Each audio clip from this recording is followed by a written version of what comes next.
Selamat pagi, saudara-saudari sedharma. Namo Sang Hyang Adi Budaya, Namo Buddhaya. Namo Buddhaya. Perkenalkan, saya Chandra dan rekan saya Ervi. Kami akan memimpin puja bakti pembacaan parita dalam bahasa Pali pagi hari ini. Marilah kita mempersiapkan diri untuk memulai puja bakti pada hari ini. Umat dipersilakan untuk berdiri di belakang matras.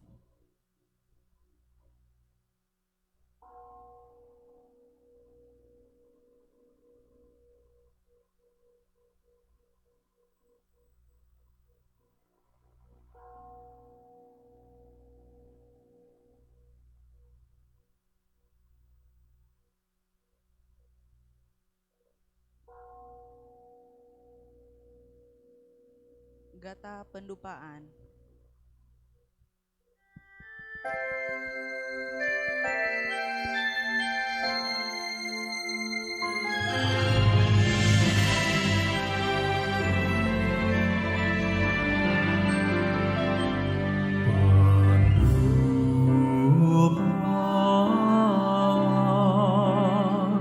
Mulai menghangat dan menyala, nyala. Dharma Datu, Dharma Datu, diliputi wanginya,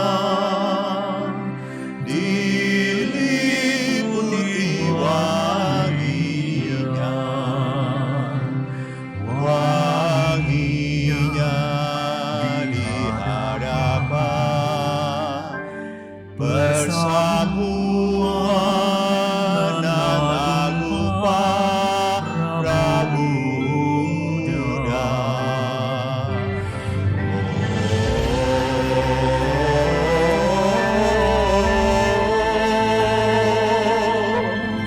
Awan kebahagiaan terbentuk di mana-mana. Saat pujianku telah berlimpah-limpah, para Buddha menampakkan dirinya. Om Vajradevyahu,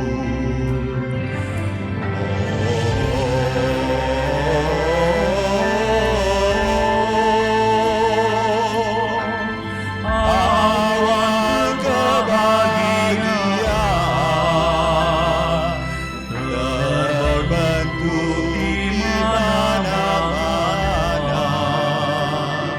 Saat pujianku telah berlimpah-limpah, para Buddha menampakkan dirinya.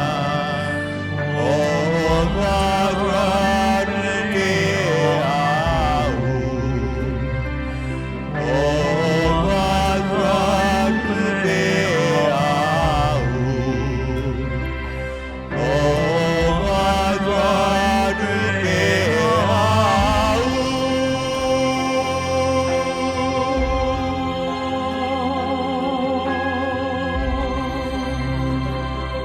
Anjali.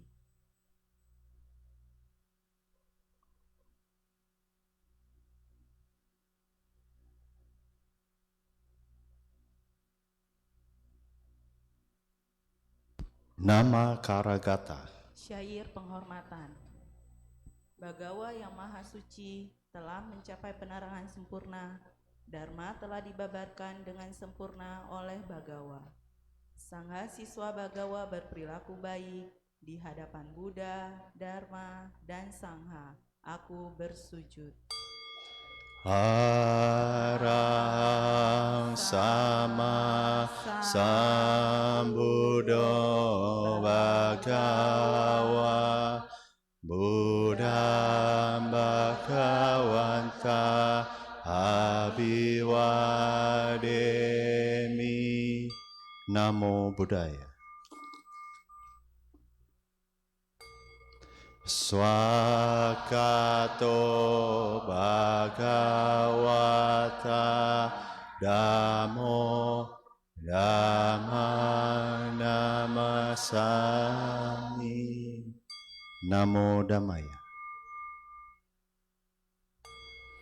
Supatipano Bhagavato Sawaka Sangho Sanghang Namami. Namo Sanghaya. Umat dipersilakan untuk duduk sila dan bersikap anjali.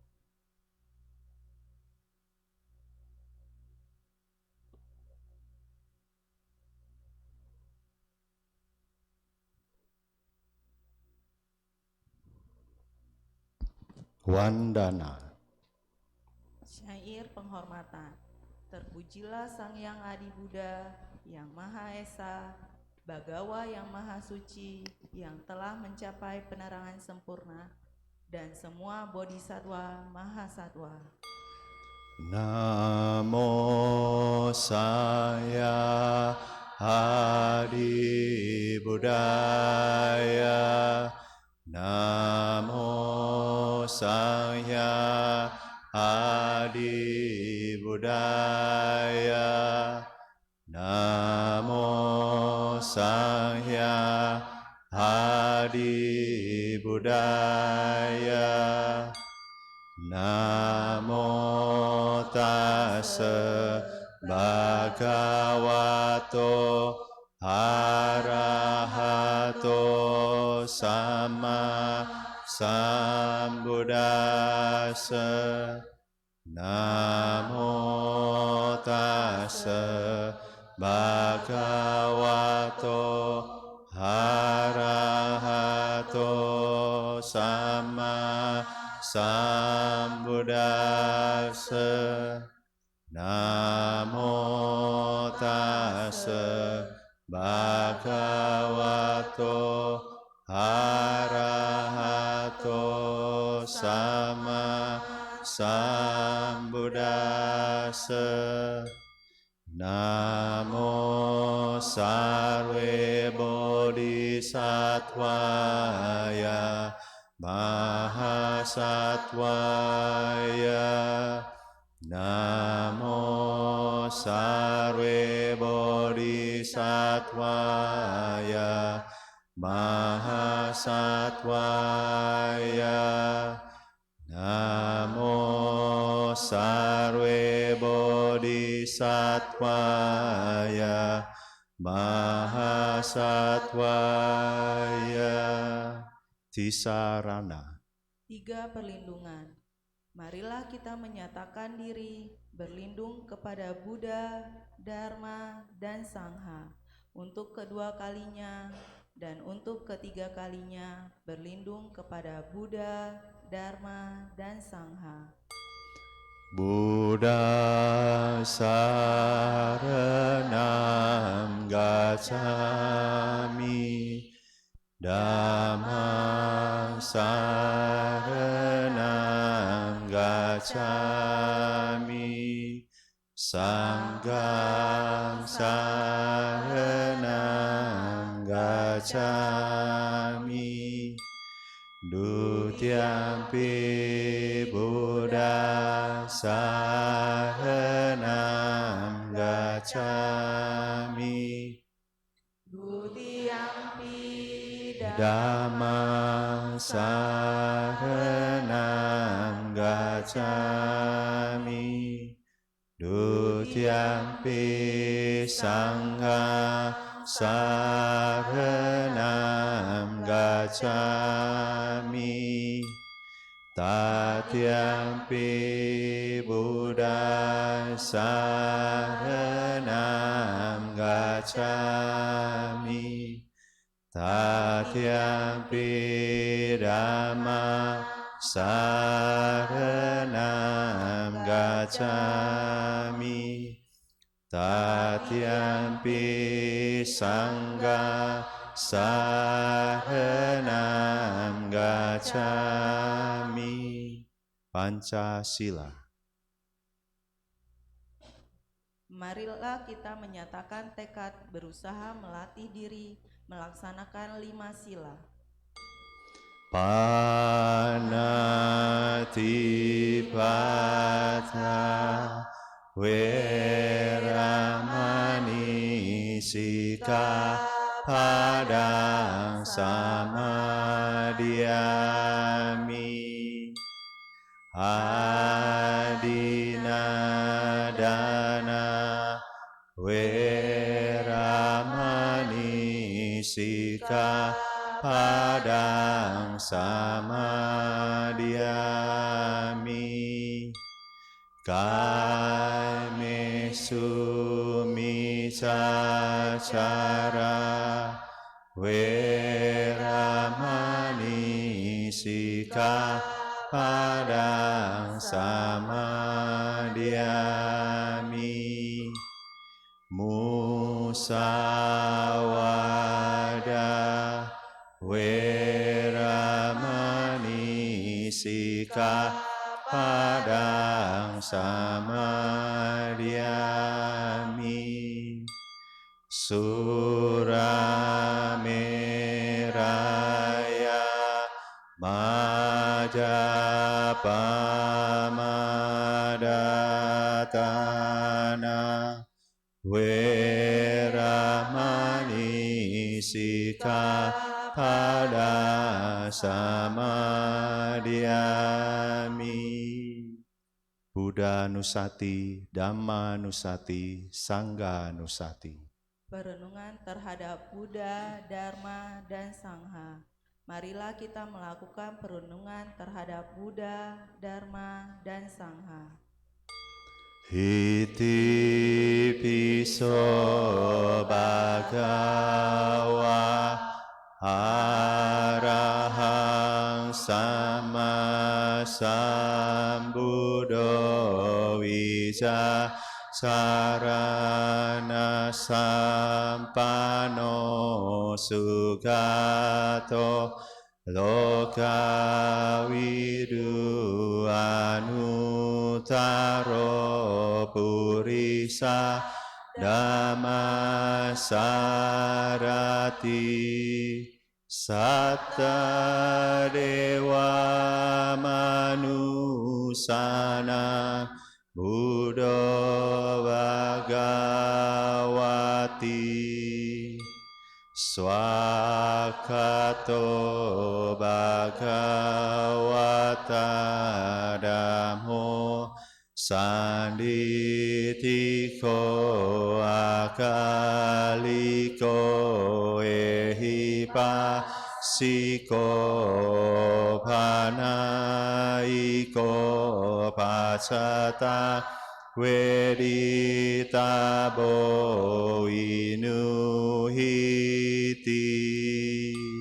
Supatipano Bhagavato Sawaka Sangho Ujupatipano Bhagavato Sawaka Sangho Nyayapatipano Bhagavato Sawaka Sangho Samicipatipano Bhagavato Sawaka Sangho Yadidam Cattari Purisa Yugani Atta Purisa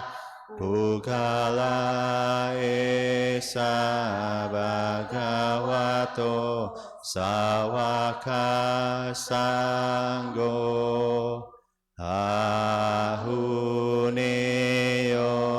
Pahuneo Dakineo Anjali Karanio Anuttara punya kita lokasati. Ratana Sutta halaman 34. Sutta Permata. Marilah kita membacakan Sutta Permata bait ke-15, 16, dan 17. Ya nida bhutani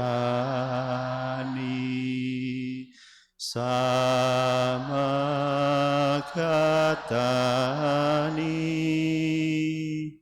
Bhumani wayani watalike Tathagata Dewa Manusa Pujita Buddhang nama sama suwati hotu Ya nida bhutani samakatani Bhumani wayani watalike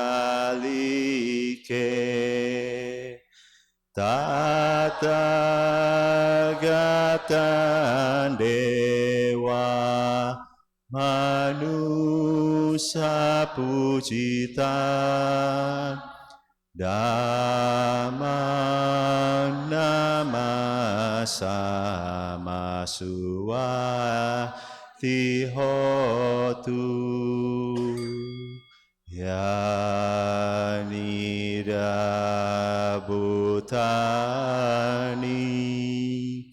samakatani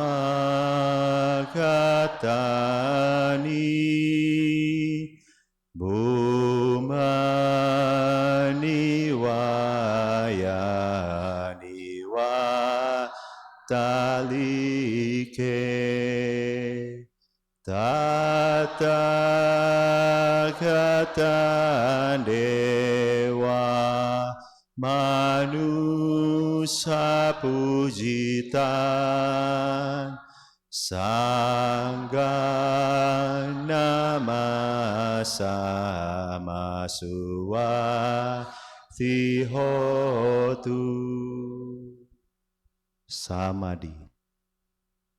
Saudara-saudari dalam Dharma, marilah kita sejenak melaksanakan meditasi yang pada hari ini akan dibimbing oleh pemimpin kebaktian. Pemimpin kebaktian kami persilakan. Sahabat sedharma, kini tiba saatnya kita berlatih meditasi duduk di pandu. Pilihlah postur duduk yang nyaman dan rileks. Jika Anda duduk di kursi, biarkan kaki Anda menyentuh ke lantai. Jika Anda duduk di matras, biarkan kedua lutut beristirahat menyentuh matras atau lantai. Punggung tegak namun rileks, dengan tidak bersandar pada apapun. Dada tidak membusung atau membungkuk. Kedua telapak tangan bisa saling bertindihan. Kedua ibu jari bisa saling bersentuhan, membentuk sebuah lingkaran kecil. Dan letakkan di atas pangkuan kaki. Bahu rileks, kepala tegak. Hadirkan seulas senyuman kecil di wajah sehingga otot-otot wajah menjadi rileks. Bawa pandangan mata turun ke bawah atau izinkan mata terpejam.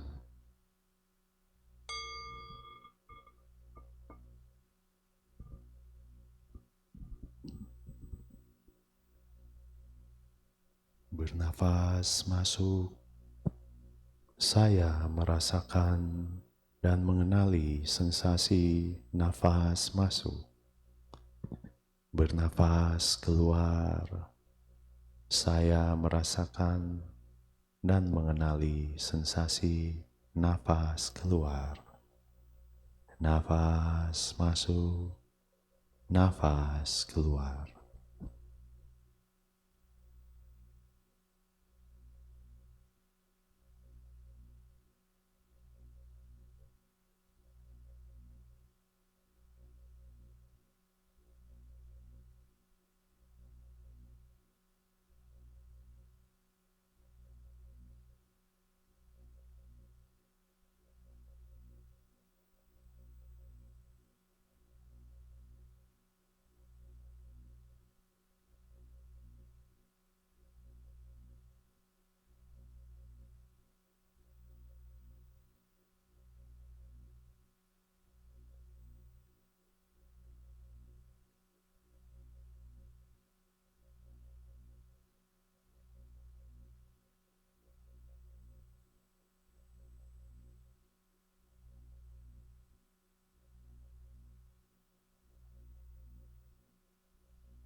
Bernafas masuk, saya mengikuti nafas masuk dari awal hingga akhir.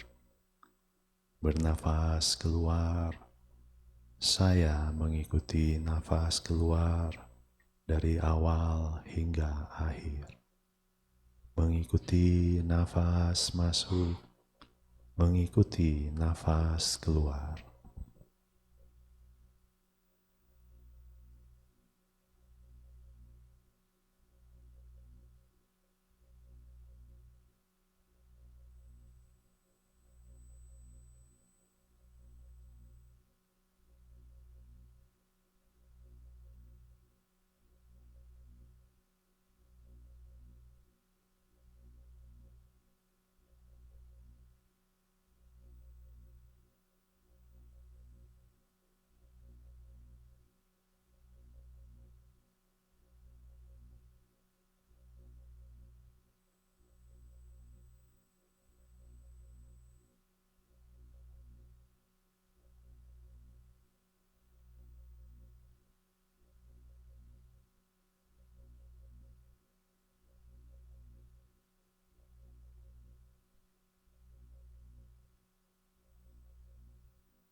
Menyadari seluruh tubuhku, saya bernafas masuk. Merilekskan seluruh tubuhku, saya bernafas keluar. Menyadari tubuh, merilekskan tubuh.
Tersenyum pada tubuhku.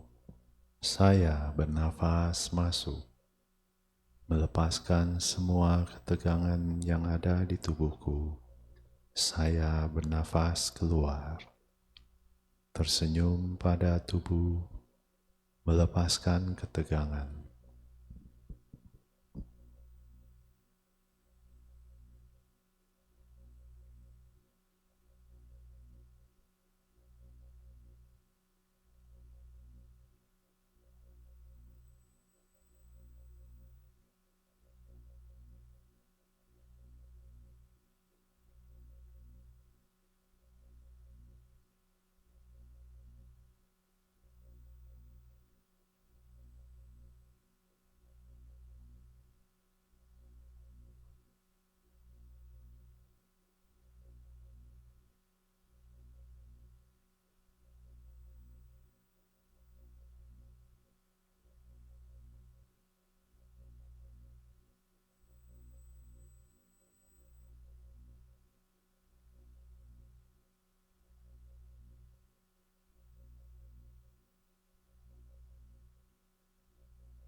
Merasakan sukacita masih hidup, saya bernafas masuk.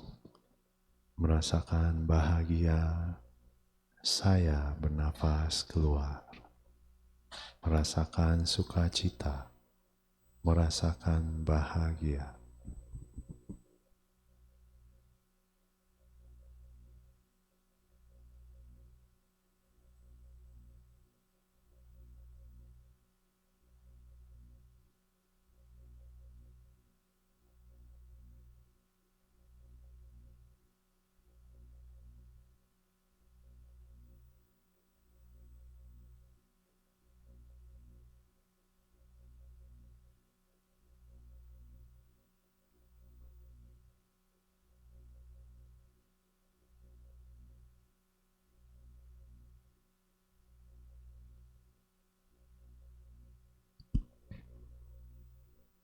Hadir pada saat ini, saya bernafas masuk.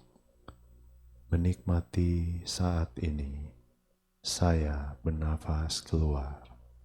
Hadir pada saat ini, menikmati saat ini.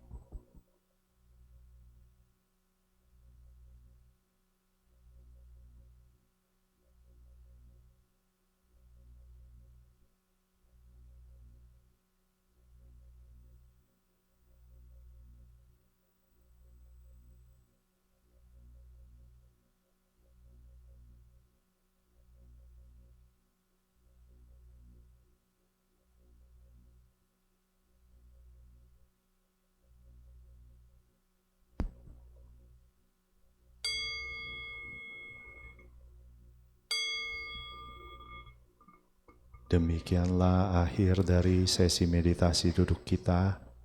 Gerakan kedua telapak tangan secara perlahan, gerakan tubuh perlahan. Rangkapkan kedua telapak tangan di depan dada. Silakan membuka mata, membungkuk memberi hormat. Terima kasih kepada pemimpin kebaktian yang telah membimbing meditasi hari ini. Selanjutnya Dhamma Desana. Saudara-saudari dalam Dharma, tiba saatnya kita mendengarkan pembabaran Dharma yang pada hari ini akan disampaikan oleh Bapak Heru Suherman. Sebelumnya saya akan membacakan profil singkat dari Bapak Heru Suherman. Bapak Heru merupakan seorang lulusan Dokter Administrasi Pendidikan di Universitas Pendidikan Indonesia. Beliau sering dijumpai sebagai pembicara dan pembawa acara dalam berbagai pelatihan dan acara-acara terutama di kalangan Buddhis dan organisasi Tionghoa. Kecintaan beliau dalam dunia pendidikan yang dimulainya dari level paling bawah, yaitu menjadi guru sejak tahun 1992, dan akhirnya mengantarkannya kepada posisi puncak, yaitu Managing Director di Mutiara Bangsa School sejak tahun 2003. Berpetualang ke berbagai tempat, khususnya tempat-tempat bernilai sejarah tinggi dan memiliki keindahan alam adalah kesukaan beliau, sehingga banyak teman-teman meminta untuk bersedia mengajak berjalan bersama. Pada akhir tahun 2017, dibentuklah Bodhi Yatra Indonesia yang dimanfaatkan sebagai wadah untuk memfasilitasi perjalanan khususnya ke negara-negara Buddhis seperti India, Nepal, Bhutan, Sri Lanka, Myanmar, Tiongkok, dan lainnya. Kepada Bapak Heru Suherman kami persilakan.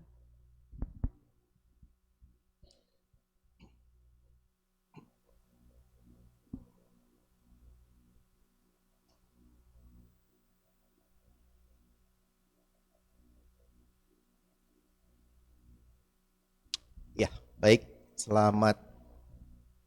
Masih pagi ya. Selamat pagi. Selamat pagi. Namo Sang Hyang Adi Budaya, Namo Buddhaya. Ya, senang sekali hari ini hadir lagi di Ekayana. Mengikuti kebaktian di Ekayana itu selalu dirindukan oleh saya secara pribadi karena mengingat kembali saya senang dari kecil, saya kan tinggal di Medan, Bapak Ibu. Saya suka datang ke Wihara Borobudur di Medan. Memang cara membaca paritanya seperti ini. Jadi sejak tahun mungkin 70 sekian ya, ada yang belum lahir ya. 70 sekian kami sudah diajarkan membaca parita ini seperti gaya seperti ini.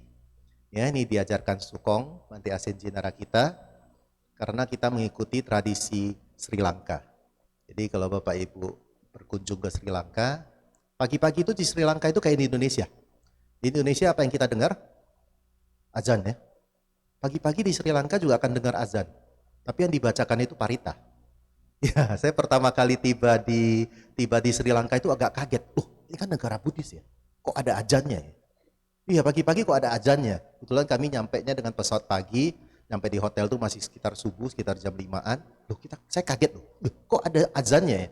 Ternyata kita dengarkan baik-baik. Ini bukan azan, parita loh. Ternyata di Sri Lanka seperti itu dan gaya membaca paritanya sama seperti kita. Namo Sang Hyang, maksudnya Sang Hyang itu hanya dibaca di Indonesia ya. Namo tase bhagavato arahato sama sambuddhasa, kan kayak gitu kan? Dan yang paling khas itu kan tadi kita membaca Ratana Sutta, betul ya? Yanida Bhutani, gitu kan?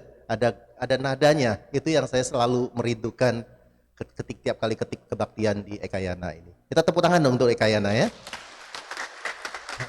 Luar biasa sekali Bapak Ibu, teman-teman, semoga hari ini kita juga masih dalam kondisi sehat, kita dalam kondisi bahagia, dan dapat melakukan banyak kebajikan pada hari ini dan seterusnya. Gak ada yang sadu ya? Gak apa-apa sih, orang Buddha itu memang agak sombong. Iya, kalau didoakan sesuatu itu biasanya gak usah didoakan, karma pelindungku kan gitu ya. Enggak seperti itu juga ya. Jadi harus dibaca dengan baik dan belajar agama Buddha dengan lebih lengkap ya. Jadi kita juga terkondisi oleh lingkungan kita. Betul kan? Yang sering saya sampaikan adalah kita kalau orang tidak baik, berada di tempat yang baik, dia lambat laun, dia akan menjadi baik. Betul? Demikian pun orang yang baik, jika berada di komunitas yang kurang baik, cepat atau lambat, dia akan menjadi tidak baik atau kurang baik. Ya, jadi lingkungan itu penting. Bapak Ibu, teman-teman sedharma, ya beradalah di lingkungan yang baik. Ya, kalau hanya mengatakan karma pelindungku, karma terlahir oleh karma sendiri, berlindung kepada karma sendiri, terlindungi oleh karma sendiri. Kalau kita tidak berada di lingkungan yang baik, kita tidak mengkondisikan karma baik kita untuk berbuah. Dan kita lama-lama malah menjadi terkontaminasi oleh hal-hal yang tidak baik. Ya, contohnya gampang sekali. Bapak Ibu tentunya pernah ke Singapura. Indonesia ini, siapa di Indonesia yang saya pengen tahu yang nyebrang itu lewat zebra cross? Siapa? Ayo, jujur angkat tangan. Saya enggak berani angkat tangan. Nyebrang lewat zebra cross, nyari dulu, mana ini zebra crossnya. Soalnya di Indonesia juga susah ketemu zebra cross. Kan begitu ya? Tapi ketika kita mendarat di Singapura, kita keluar dari airport, kita naik MRT pun sudah mulai mengantri, betul? Antri di Singapura itu juga sangat luar biasa, betul? Antri di MRT itu kita ngantrinya di kiri kanan, bukan depan pintu. Di Indonesia ngantrinya di mana? Depan pintu. Betul gak? Gimana orang itu keluar? Wah, dia orang belum keluar, kita udah sibuk masuk. Oh, di Singapura itu kita jadi orang primitif loh kalau kayak begitu. Bisa dilihatin orang. Betul ya? Nah, Singapura ngantri pun di sebelah kiri. Dan begitu kita ngantri pertama kali mungkin masih lupa karena adat kita itu tidak biasa ngantri. Oh, kita masih depan pintu, begitu kita lihat kiri kanan, oh baru kita geser. Betul ya? Betul ya? Begitu MRT buka, mereka keluar, baru kita masuk. Betul? Kok bisa?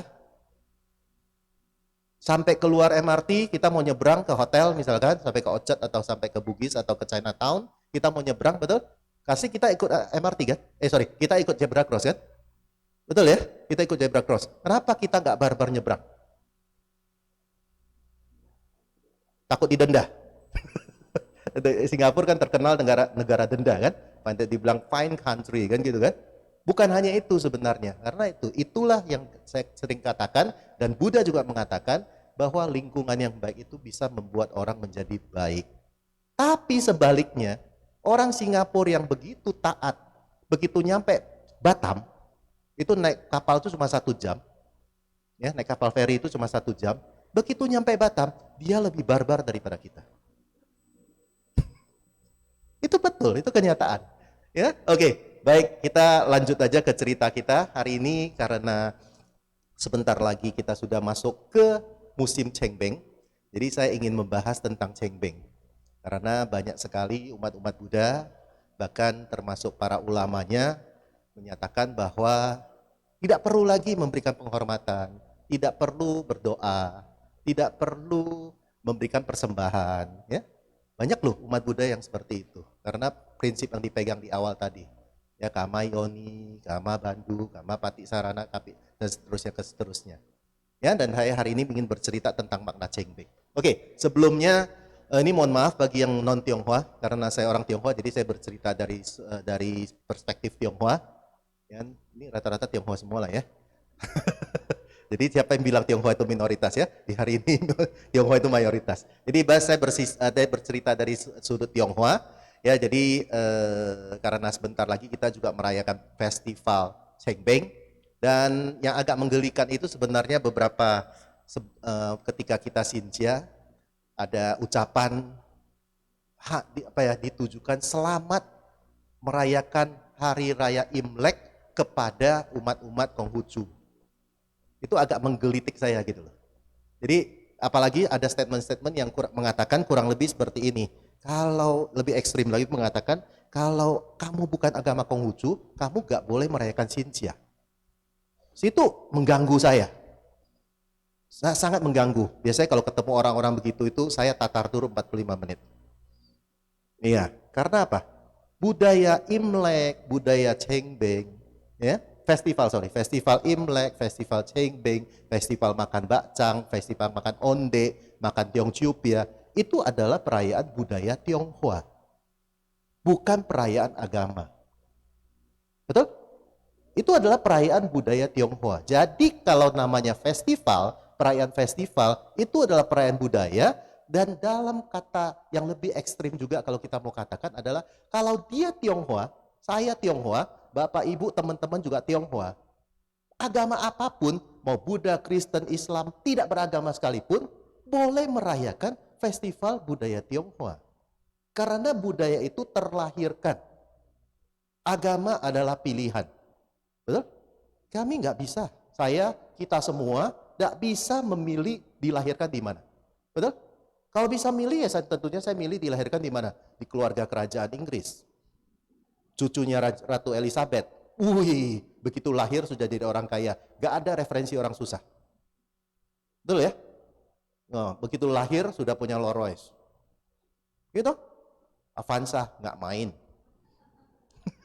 Ya, kalau bisa milih, tapi ternyata kan memang tidak bisa dipilih. Dan kita terlahir sebagai orang Tionghoa. Betul? Nah, dan itu adalah budaya kita itu melekat sejak kita dilahirkan. Betul? Nah, agama adalah pilihan. Kenapa kita semua di sini memilih agama Buddha? Karena kecocokan kita dengan agama Buddha. Betul? Wihara juga begitu banyak kenapa kita datang ke Ekayana? Karena kita cocok dengan Ekayana. Seperti itu. Itu adalah pilihan.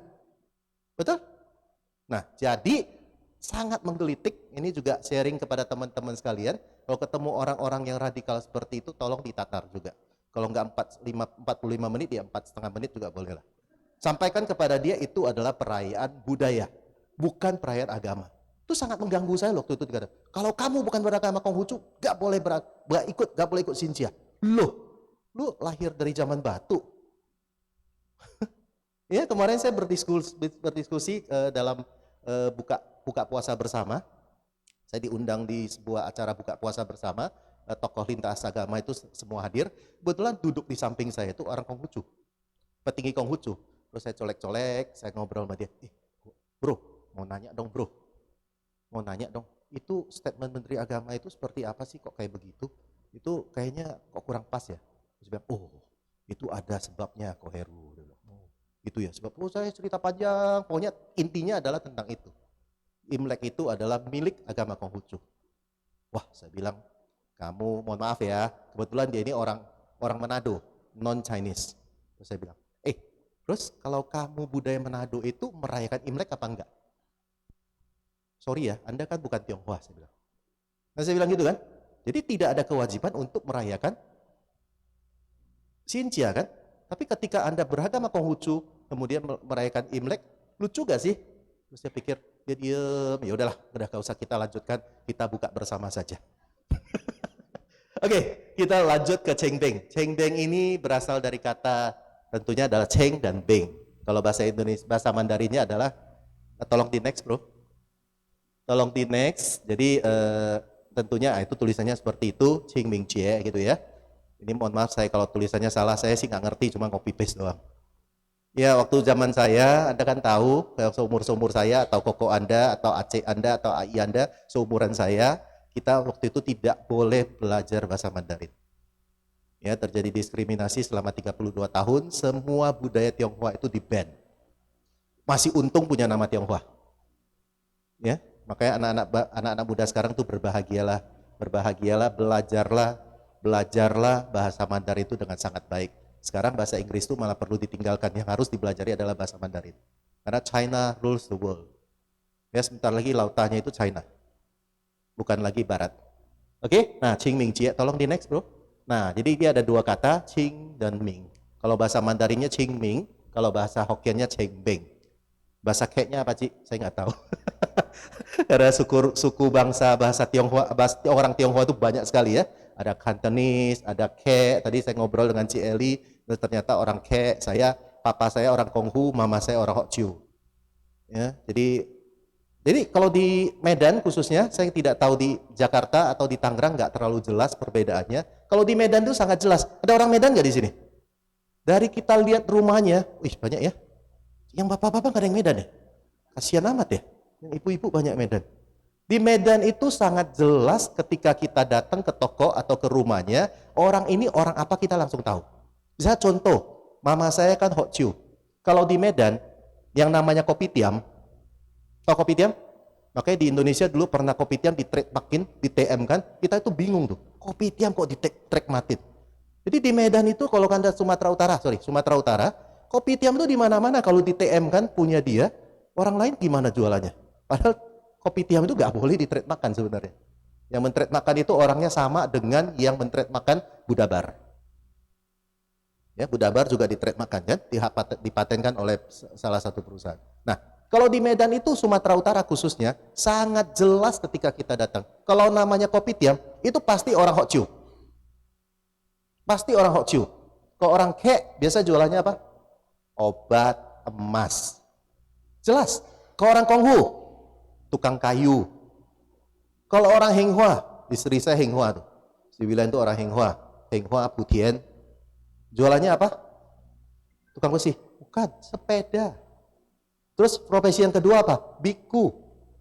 Jadi kalau lihat-lihat biku yang zaman dulu rata-rata itu orang Henghua. Orang Hinghua ngomong, walaupun Hinghua dengan Hoqiu itu tetanggaan, mereka ngomong kita nggak ngerti. Iya, makanya di Tiongkok tuh hebat. Mereka menciptakan bahasa nasional, bahasa Mandarin yang semua orang ngerti. Sama kayak kita di Indonesia menciptakan bahasa Indonesia yang semua orang ngerti. Betul ya? Bentar, jadi sangat jelas di Medan atau Sumatera Utara itu pembagian suku-sukunya. Jadi begitu kita berkunjung kita udah tahu nih, oh ini orang Kek, ini orang Hoqiu, ini orang Konghu, ini orang apa, langsung ketahuan. Ya, itu dulu ya, sekarang mungkin nggak terlalu lagi. Nah, terus kemudian kita lihat lagi, itu Chengbeng itu artinya, Cheng itu artinya, Cheng atau Qing itu artinya jernih. Ming itu adalah terang, Beng itu terang. Baik, ada yang namanya Abeng? Ada yang namanya Abeng? Abeng itu berarti terang. Jadi kalau tampangnya lusuh, cepat-cepat ke salon cari skincare ya, supaya terang sesuai namanya. Oke, itu biasanya jatuh di tanggal 4 dan 5 April. Di budaya Tionghoa yang tidak mengikuti kalender lunar hanya 2 festival. Festival yang pertama adalah Chengbeng yang selalu jatuh di 4 dan 5 April. Festival yang kedua itu adalah makan onde yang selalu jatuh di tanggal 21 dan 22 Desember. Mengapa? Nanti kita cari pakarnya untuk diskusi itu karena kepanjangan. Karena intinya adalah kalender Tionghoa itu menggunakan 2 sistem penanggalan, matahari dan bulan. Jadi kalau dibilang kalender Imlek aja itu sebenarnya kurang benar. Imlek itu kan kalender bulan. Yang murni menggunakan kalender bulan itu adalah teman-teman kita di Muslim.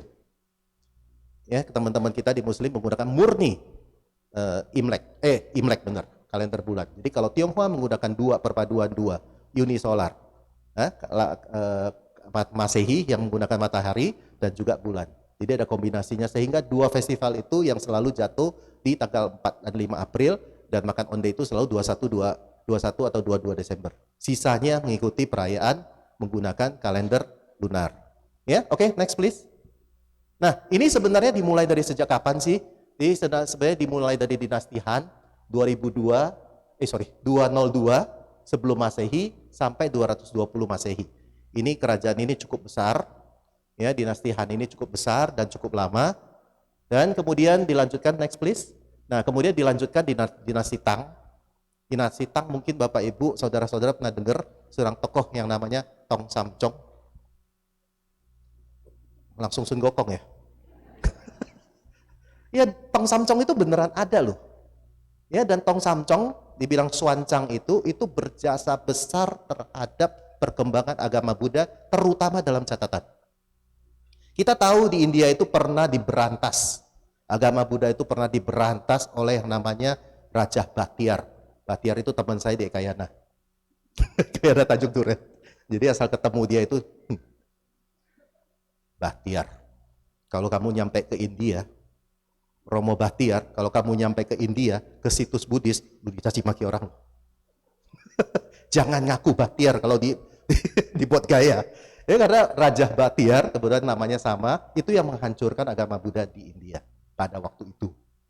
Ya, nah jadi ketika itu dihancurkan dan itulah yang merupakan katakanlah Konglau itu apa ya? Jasa dari Raja Asoka untuk mendirikan kembali, membangkitkan kembali titik-titik napak tilas Buddha menggunakan catatan dari mana?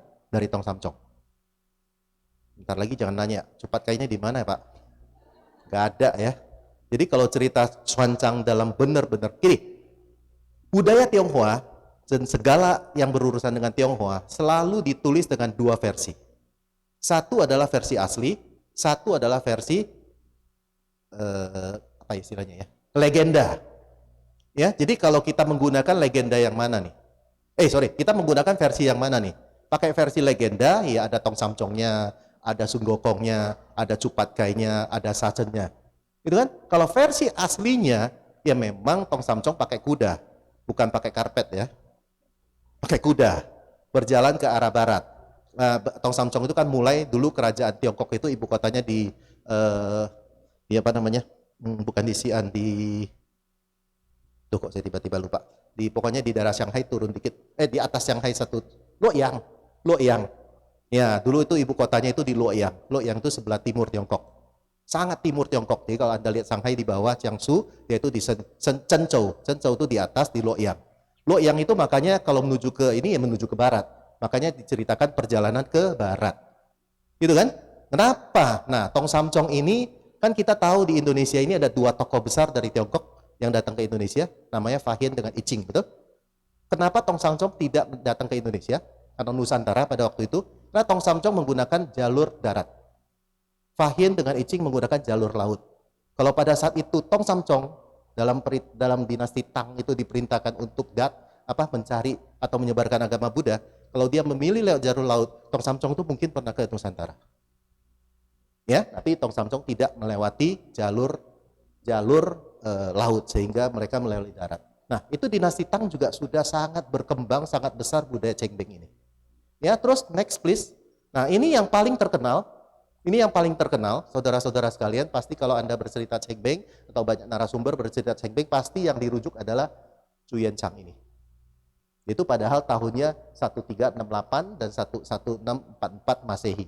Itu sebenarnya udah jauh sebelumnya dinasti Han itu 2002 sebelum Masehi itu sudah ada. Oh ya, zaman dinasti Han ini yang dikembalikan, disambung Great Wall, Wan Li Changchen. Ya, jadi kalau Anda ke Tiongkok pasti ke Great Wall gitu kan. Nah, itu dibangun pada zaman dinasti Han. Ya, nah, jadi yang Cuyen Chang ini yang mungkin yang paling sering dirujuk orang karena ya ini memang budaya dari orang bingung. Kenapa dibilang budaya orang bingung? Karena Cuyen Chang ini sebenarnya bukan keturunan raja. Di Tiongkok itu dari dulu sudah ternyata ada dua sistem warisan kerajaan. Pertama itu adalah warisan keluarga. Ya, yang kedua itu adalah warisan kalau mereka melihat ada orang-orang hebat atau mereka biasanya melakukan satu katakanlah pemberontakan atau apa untuk menjadi raja yang baru. Nah, Cuyen Chang ini juga berasal dari komunitas seperti kita, rakyat jelata seperti kita. Dan akhirnya dia berkelana, berjuang dan segala macam. Akhirnya berhasil menjadi raja dan mendirikan dinasti Ming. Nah, begitu dia sukses, nah inilah budaya Tionghoa yang selalu ditanamkan, ingat budi. Ya, dia begitu sukses menjadi raja, dia mau pulang ke kampung dan kasih tahu papa mamanya dia sudah jadi raja. Dinasti Ming juga salah satu dinasti yang besar dan yang saya sebutkan di sana Han, Tang, Ming itu di mana agama Buddha berkembang paling besar. Paling luar biasa, apalagi dinasti Tang.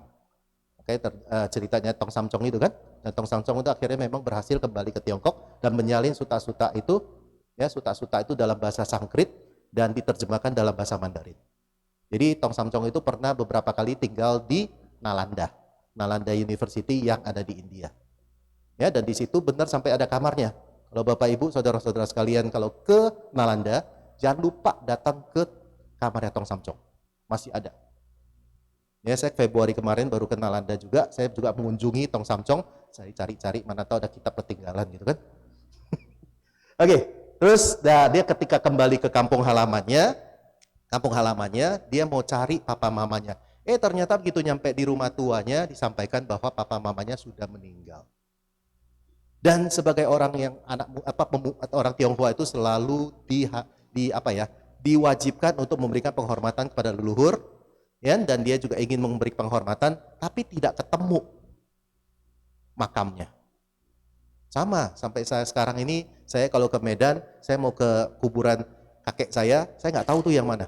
Kan tulisannya Mandarin semua kan, saya nggak bisa Mandarin. Saya cari-cari keliling-keliling kuburan, keliling sana keliling sini, nggak ketemu loh. Nggak ketemu, karena waktu itu saya sok pinter pergi sendiri. Dan kuburan zaman dulu pasti belum ada GPS.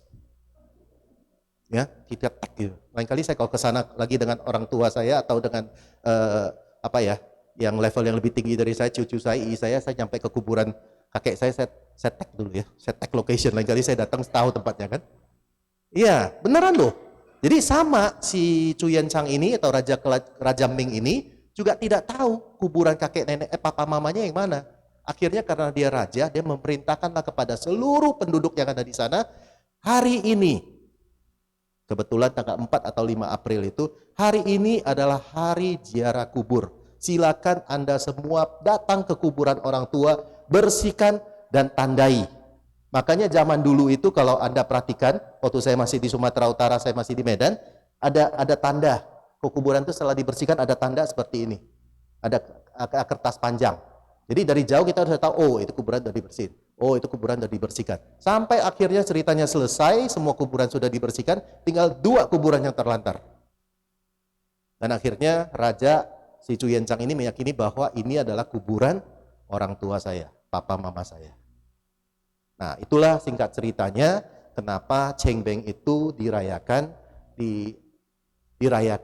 orang Tionghoa juga menyebutnya adalah hari bersih kubur, Saumu, bersih-bersih kubur atau bersih-bersih, ya Sau itu apa, menyapu kubur. Nah, maknanya apa? Yang paling penting itu adalah maknanya adalah penghormatan kepada leluhur. Oke, kita next. Jadi kalau kita melihat makna dari perayaan budaya Tionghoa, tidak hanya Cheng Beng, budaya Tionghoa kan tadi sudah kita sebutkan kan, kamu mulai dari Xinjia sampai dengan makan onde kan. Jadi ada kurang lebih 7 atau 8 festival atau yang dirayakan oleh orang-orang Tionghoa dalam satu tahun. Nah, jadi selalu mengacu kepada 3 pilar ini. Jadi kalau Anda lihat festival budaya Tionghoa ini, perayaan apapun, pasti ada 3 ini. Apa aja ayo? Kira-kira apa? Coba pikir-pikir, kemarin Xinjia, Cap Gome, apa yang ada? Kumpul keluarga, betul. Apalagi? Mau saya kasih oleh-oleh nggak, Cik? Saya kasih liontin ya? Mau liontin nggak? Saya kasih liontin ya, bener ya?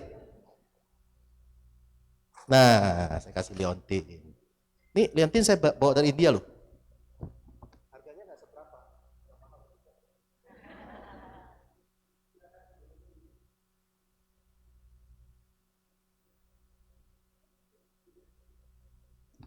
Ini perlu nyogok biar aktif.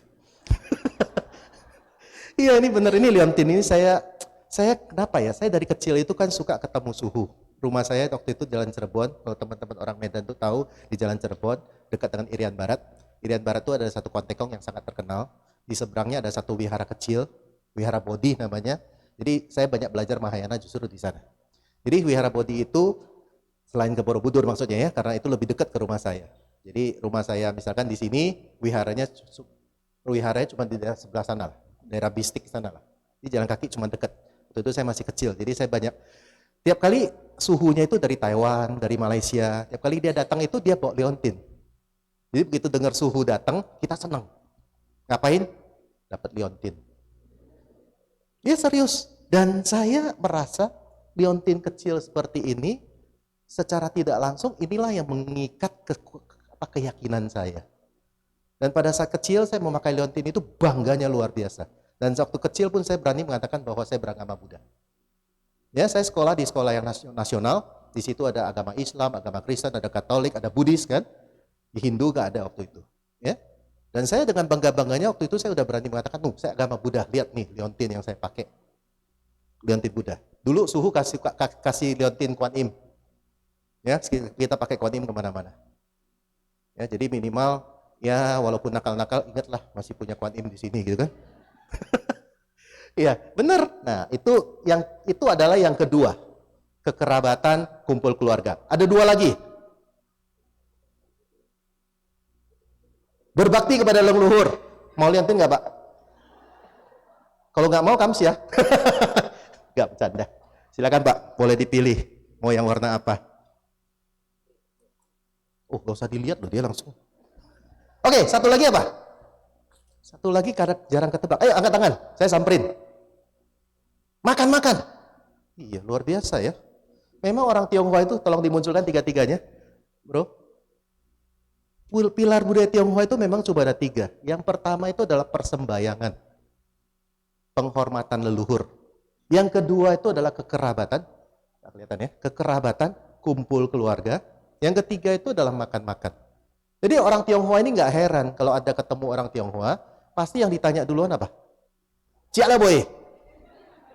Jadi kalau ini mohon maaf ya, kalau misalkan lagi kebetulan nggak ada uang, nggak bisa makan, Anda datang aja bertamu aja ke rumah orang Tionghoa, jam makan. Itu betul. Pasti ditanyain, udah makan belum? Kalau Anda paise-paise, udah, ya sudah nasib lu. Kalau dibilang belum makan, pasti diajak makan.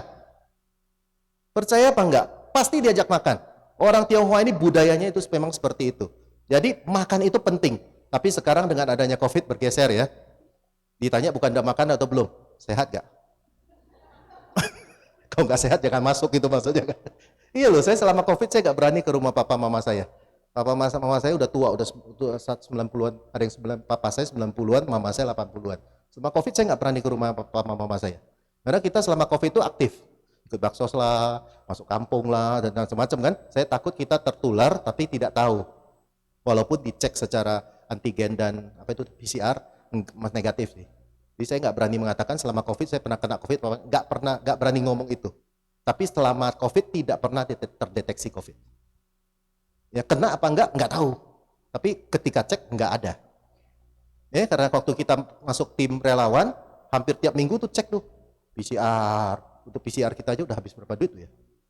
Ya serius. Nah jadi ada 3 pilar Bapak Ibu saudara-saudara sekalian dari budaya Tionghoa. Semua perayaan budaya Tionghoa pasti ada 3 ini. Makan pasti ada. Xinjia ada makan-makannya? Banyak bener. Dulu sebelum merit itu saya baring bahagia kalau Xinjia. Ya toh? Dapat makan banyak, angpaunya juga banyak. Begitu menikah agak sedih. Ya, biasanya panen, kali ini terkuras. Apalagi waktu itu cici saya udah punya anak kan. Waduh sedih loh. Asal ketemu cici saya, Xinjia, aduh sedih. Udah itu anaknya waktu itu masih kecil-kecil bawel kan. Cucu. Udah tahu deh cucu pasti buntutnya nggak enak nih. Oke, yang kedua itu kekerabatan. Reuni keluarga. Ya kita bahas satu persatu. Makanan sudah pasti Xinjia banyak makanan. Cengbeng itu juga sebenarnya ada makanan khususnya. Itu pernah lihat di Indonesia mungkin jarang lihat.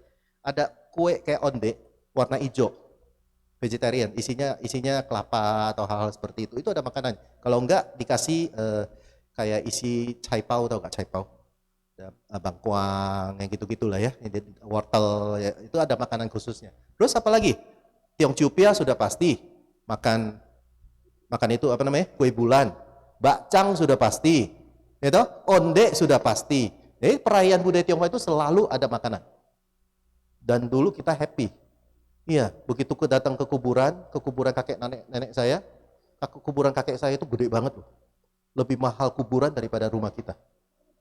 Ini serius. Orang dulu percaya mati-matian itu bikin kuburan yang bagus-bagus, mewah-mewah. Ternyata saya pikir kuburan di Sumatera Utara itu paling bagus ya. Ternyata yang paling bagus itu di mana? Di Filipina. Setelah mereka cengbeng, pai, mereka itu ternyata makan-makan. Di Medan juga seperti itu sih, di Sumatera Utara juga seperti itu sih. Makanya bawa makanannya banyak. Ada yang bawa babi seekor. Serius. Dulu sembahyang babi seekor. Terus makanannya banyak. Begitu selesai pai, ini kadang-kadang saya jadi suka ngomong nih, ini sebenarnya kita persembahan untuk dewa, leluhur, atau kepada kita? Iya kan? Sama seperti kita dana makan kepada Bante, serius loh. Kita datang cuma bawa bakmi 1. Gitu? Begitu bawa bakmi 1, udah itu 1 untuk diri kita sendiri sebenarnya kan. Begitu kita danakan kepada Bante selesai makan, kita makan ayam goreng, samcan, bebek panggang, sayur ini semua ada loh. Jadi kembali lagi saya berpikir, ini yang dana makan kita dana makan atau orang dana makan ke kita? Loh saya dana makan cuman bakmi loh. Begitu saya makan ada ayam goreng, semuanya ada. Ya, jadi tapi kembali kepada motivasi ya, bukan itu ya. Kalau memang tujuannya datang cuma buat nasi putih untuk makan enak, ya itu kembali lagi kepada karma masing-masing ya. Yang kedua itu adalah kekerabatan. Dalam budaya begitu banyak, saya kalau jalan-jalan tuh yang saya amati itu biasa adalah budaya. Saya suka jalan-jalan ke Eropa, saya suka ke India, kemana-mana, ke Tiongkok. Saya amati adalah budaya. Dan budaya orang Tionghoa ini menurut saya itu paling luar biasa dalam hal kekerabatan. Contoh, kalau saya bilang, ini ii saya. Misalkan ya, semua orang Tionghoa itu tahu bahwa ini adalah siapa? Adik dari mama saya. Saya bilang, ini apek saya. Semua orang tahu, ini adalah koko dari papa saya. Yang kalau nggak tahu berarti harus diragukan diragukan ketionghoanya. Serius. Bedakan dengan misalkan kita bilang di barat itu modern. Mereka cuma punya uncle dengan auntie. Indonesia, om, tante. Ya? Dari mana? Nggak tahu. Kalau di Sumatera Utara, mohon maaf nih, kalau peristiwa duka, kita datang ke tempat duka, kita langsung tahu yang meninggal ini hubungannya dengan siapa. Dia itu apa? Mereka pakai pangkat.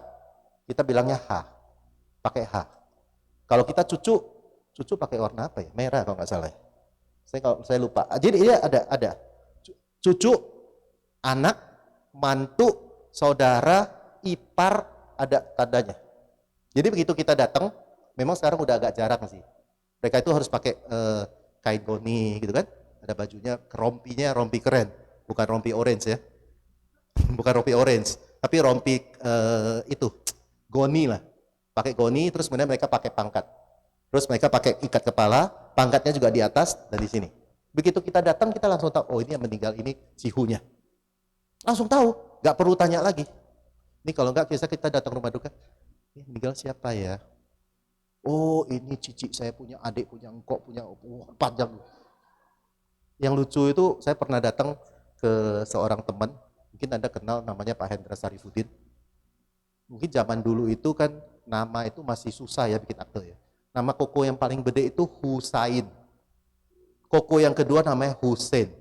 Di suatu ketika saya dapat berita kokonya Pak Husain meninggal. Ya serius. Yang kita kenal itu koko yang kedua karena aktif di Tuasebio.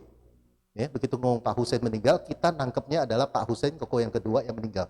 Betul? Begitu kita nyampe rumah duka, ketemu orang. Kaget. Ketemu setan ya? Serius loh. Kan katanya meninggal. Yang meninggal siapa ini? Yaudah kita duduk. Ngeri-ngeri sedap juga kan? Langsung segel sebelah. Lu lihat dia gak? Lihat, oh, berarti aman. Kalau saya yang lihat aja kan repot ya. Yaudah kita duduk, ngobrol-ngobrol. Ini yang meninggal siapa Pak? Ini koko saya. Oh, Pak Husain. Bukan, Husain. Jadi bacanya sehari-hari ya Husain. Kita tahunya Husain itu koko yang kedua kan. Jadi ini makanya hati-hati ya mengucapkan turut berduka cita itu hati-hati. Ya sampai rumah duka itu kayak gitu lucu juga sih. Begitu saya lihat dia itu kaget loh. Berdiri samping peti lagi. Ini petinya misalkan dia berdiri di sini. Saya datang dari sana kan. Anda bisa bayangkan kan? Ini petinya, ini orangnya. Apa enggak pikir lihat hantu? Udah itu dia senyum-senyum sama saya. Wah pikir, waduh, gua jangan diajak dong. Oke. Kekerabatan di Tionghoa itu paling luar biasa, paling hebat. Karena begitu kita sebut, kita tahu. Nah, dan dalam festival Tionghoa, khususnya Xinjia dan Chengbing, adalah acara reuni keluarga. Penting nggak reuni keluarga? Penting. Walaupun biasanya yang lebih kaya suaranya lebih keras. Iya loh? Wajar sekali. Ada yang mulutnya memang julid, sambelnya banyak, pedes. Ya, tapi ketika reuni keluarga, kalau kita sebagai seorang Buddhis, apa yang harus kita kembangkan? Yaitu usaha benar. Pada saat reuni keluarga itu adalah wadah atau waktu untuk kita memunculkan usaha benar. Yang pertama apa? Yang tidak baik, jangan dimunculkan. Betul? Yang tidak baik, yang belum muncul, jangan dimunculkan. Yang tidak baik, yang sudah muncul, mulai dikurangi. Yang baik, yang belum muncul, dimunculkan. Yang baik, yang sudah muncul, dikembangkan. Jadi kita lihat, saya termasuk korban dalam keluarga besar saya yang dijolimi. Serius. Jadi kebetulan mama saya itu cici paling gede. Orang Tangerang bilang Cide. Ada salah satu keluarga cucu saya itu yang paling kaya. Kalau paling kaya yang tadi saya udah bilang kan, suara juga paling keras. Kalau ada apa-apa dalam keluarga besar harus nunggu dia yang ngambil keputusan. Ya betul. Ya karena apalagi yang mohon maaf yang misalkan ada keluarga juga yang kurang punya duit, nggak berani banyak ngomong. Karena kalau banyak ngomong duitnya nggak keluar amsyong. Betul. Apalagi dalam peristiwa duka ya, perlu uang kan. Misalkan ketika kakek saya meninggal di Medan, yang nggak punya duit ya nggak berani banyak ngomong. Serius. Karena meninggal tuh mahal loh. Bapak Ibu kalau nggak punya duit jangan mati dulu loh. Serius. Kami sering membantu orang meninggal. Bapak Ibu ini bercanda tapi ini serius. Bercanda tapi serius gimana sih ya? Kalau ketemu Anda Bapak Ibu teman-teman sekalian tahu ini orang Buddhis yang meninggal gak punya duit, ayo kumpulin duit buat bantu dia. Karena apa? kalau Anda tidak ngumpulin duit buat bantu dia, banyak sekali lalat-lalat di luar yang mau bantuin. Syaratnya apa? Pindah agama. Nanti di situ di belakangan nanti saya akan cerita hal itu. Ada dalam Sutta Buddha.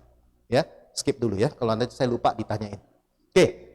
Nah, itulah ketika saya cerita saya dijolimi oleh keluarga besar saya. Karena waktu itu saya bukan paling kecil sih, udah paling menengah. Ada cici saya yang paling gede, itu yang paling besar. Ada adik-adik sepupu saya. Ya, keluarga kaya itu waktu itu kan saya namanya masih pemuda, masih remaja. Hobinya apa? Main kan? Hobinya main, males belajar. Sampai dibilang loh, sampai dijudge, ditempel di jidat saya. Ini nanti nggak usah dikuliahin, moyong. Gila loh. Di ngomongin dalam rapat keluarga loh, moyong, gak usah dikuliahin, habisin duit. Untung ada ii saya dan cucu saya, gak boleh, harus dikuliahin, segoblok-gobloknya dia. Ngomongnya sih enak ya, tapi bahasanya itu loh, segoblok-gobloknya dia, harus kuliah. Itu akhirnya rembukan keluarga, begitu saya tamat SMA, dikasih uang 2 juta.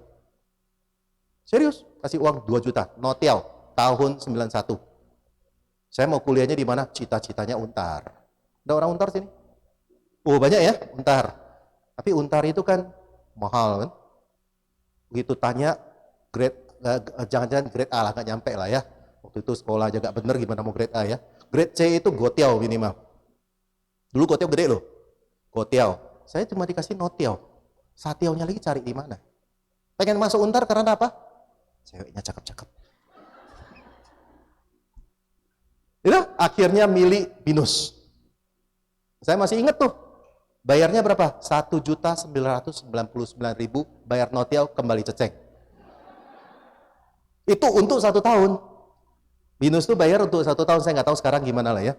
Dulu BINUS itu jangan bayangkan BINUS sekarang ya. BINUS itu dulu namanya ATK.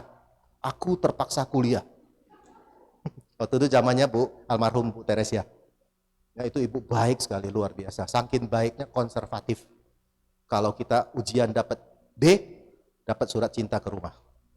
Zaman saya masih begitu loh. Kalau nyontek, dipajang. Dipajang di BINUS. Ya udah, aduh udah kuliahnya, udah gak pinter, kuliahnya males, untung gak jadi orang terkenal. Orang terkenal dalam hal nyontek maksudnya. Karena dipajang. Ya akhirnya selesai. Selesai dengan susah payah, segenap jiwa dan raga. Akhirnya selesai. Akhirnya apa ya, muncul semangat ketika tahun 2000-an, sampai saya kuliah doktor. Begitu saya doktor, saya pajang dong di keluarga besar saya. Doktor loh. Ada nggak sepupu yang doktor? Nggak ada kan? Makanya dijolimi loh. Oke, enggak. Ini positifnya. Ya, kita ngambil positifnya. Kan Mas Satit Ahmad mengatakan no mud, no lotus. Betul? Tidak ada lumpur, maka tidak ada bunga teratai. Jadi bagaimana ketika kita dijolimi, kita dihina, dan pada saat itu memang kita nggak mampu, kita nggak sanggup, terima aja. Lumpur ini dipakai untuk apa? Teratai ini bisa muncul. Jangan malah, oh iya, gue memang begitu, gue memang brengsek, gue memang jahat, gue memang nggak ada gunanya, gue memang moyong. Tambah moyong. Ya, harus dimunculkan yang positif itu, yang belum muncul harus dimunculkan. Yang sudah muncul harus dikembangkan, bisa dibesarkan lagi. Ya, yang negatif, yang belum muncul, jangan dimunculkan. Jangan pernah kasih kesempatan untuk muncul. Ke yang sudah muncul, pelan-pelan kita kikis. Nah, itu reuni keluarga, kekerabatan. Nah, yang pertama adalah persembayangan, ini yang paling penting. Memang ada beberapa umat Buddha mengatakan persembayangan itu nggak penting. Ketika saya sudah beragama Buddha, nggak perlu lagi pai-pai. Saya ajakin pai-pai ke kelenteng, saya ini masih hobi ke kelenteng. Ya, saya ajakin ke kelenteng, dia duduk depan kelenteng, mau masuk, mau pai-pai. Dimana saya hanya mau pai-pai dengan Buddha. Aneh orang. Gak ada Kuan Im mau nggak? Enggak. Kuan Im itu levelnya cuma 1 level di atas kita. Sombong bener dia. Sombong bener loh. Nah, cuma dewa dewi, gak ada tuh diajarkan dewa dewi. Dia belum baca, pikniknya belum jauh. Kita kasih lihat. Ayo kita next. Kita next. Nah, kita lihat secara Buddhis seperti apa supaya tidak terjadi dusta di antara kita. Next please. Nah, kita lihat. Dalam Sigalowada Sutta, tentunya ini adalah sutta yang paling sering kita bahas. Oh, next please. Di situ kan ada seorang pemuda Sigala, itu Kalau saya nggak salah itu tinggalnya di daerah Rajagraha, sekarang namanya Rajgir, ya, bertemu dengan Buddha, dan Buddha mengajarkan Sigalawada Sutta ini kepada pemuda Sigala tersebut. Ini salah satunya, seorang anak memiliki 5 kewajiban kepada orang tua, betul? Di situ kan pemuda Sigala itu ceritanya dia diajarkan oleh almarhum papanya setiap kali keluar rumah harus menghormat kepada 6 arah, betul? Timur, barat, utara, selatan, dan ke atas, ke bawah. Tanpa diajarkan artinya. Dan beruntung sekali pemuda Sigala bertemu dengan Buddha, dan Buddha mengajarkan apa makna di balik pesan orang tuanya. Salah satunya adalah ke timur itu adalah menghormat kepada orang tua, ke barat itu adalah menghormat kepada pasangan, ya, suami atau istri, yang utara itu adalah kepada teman, selatan itu adalah kepada guru, atas itu adalah para leluhur, para dewa, bawah itu adalah bawahan kita. Jadi 6 arah. Nah, yang kita bahas yang ke timur saja. Nah, setiap anak memiliki 5 kewajiban terhadap orang tua, salah satunya, kewajiban kelimanya itu adalah terus memberikan persembahan kepada leluhur. Saya kutip bahasa Palinya supaya dibilang jangan katanya saya. Dan banyak teman-teman kita yang belum banyak belajar mengatakan hanya seolah-olah di kitab bahasa Pali itu yang paling benar. Jadi saya munculkan bahasa Palinya. Ya, oke, next. Jadi di sumbernya juga saya munculkan. Jadi Anda bisa cari. Berikutnya, next please. Nah, kita mengacu kepada ini. Teman-teman kita agama Buddha Mahayana Tiongkok suka mengatakan kata-kata ini, yin sui si yen. Artinya apa? Tulisan kanjinya seperti itu. Yin sui si yen. Minum air, jangan lupa sumbernya. Apakah di Buddhis ada seperti ini? Bahasa Buddhisnya tolong di next. Ini adalah, ini bahasa Palinya. Katanu katawedi. Next please. Nah, ini dia. Saya mengutip dari Bante Nyana Badra. Next. Katanu katawedi artinya adalah rasa syukur muncul dari menyadari kebaikan yang telah saya terima. Dan kemudian bertekad untuk membalas kebaikan itu. Itu katanu katawedi nyambung dengan yin sui si yen. Yin sui si yen di Tionghoa diajarkan ada 3 yang berurusan dengan budi. Yang pertama adalah tsu'en. Tsu'en itu adalah tahu budi. Yang kedua adalah kan'en, bersyukur. Yang ketiga adalah paoen, balas budi. Nah, jadi sama dengan di Buddhis. Muncul rasa syukur muncul dari menyadari kebaikan yang telah saya terima. Oke? Ketika kita lagi susah, kita dibantu oleh orang, kita bersyukur. Tapi jangan lupa berterima kasih. Banyak orang, saya suka mengatakan lebih ekstrimnya seperti ini ya. Orang mengatakan ajaran Buddha yang pertama itu adalah Dhammacakkappavattana Sutta, betul? Yang dibabarkan Buddha 2 bulan kurang lebih setelah mencapai penerangan sempurna di Taman Rusa Isipatana, betul? Tapi tolong dimundurkan kembali. Ketika Buddha mencapai penerangan sempurna di bawah pohon Bodhi di Bodh Gaya, 2 minggu, minggu kedua, minggu kedua, apa yang Buddha lakukan? Kalau nanti Bapak Ibu, saudara-saudara sekalian ke India, ke Bodh Gaya, jangan lupa datang ke tempat ini.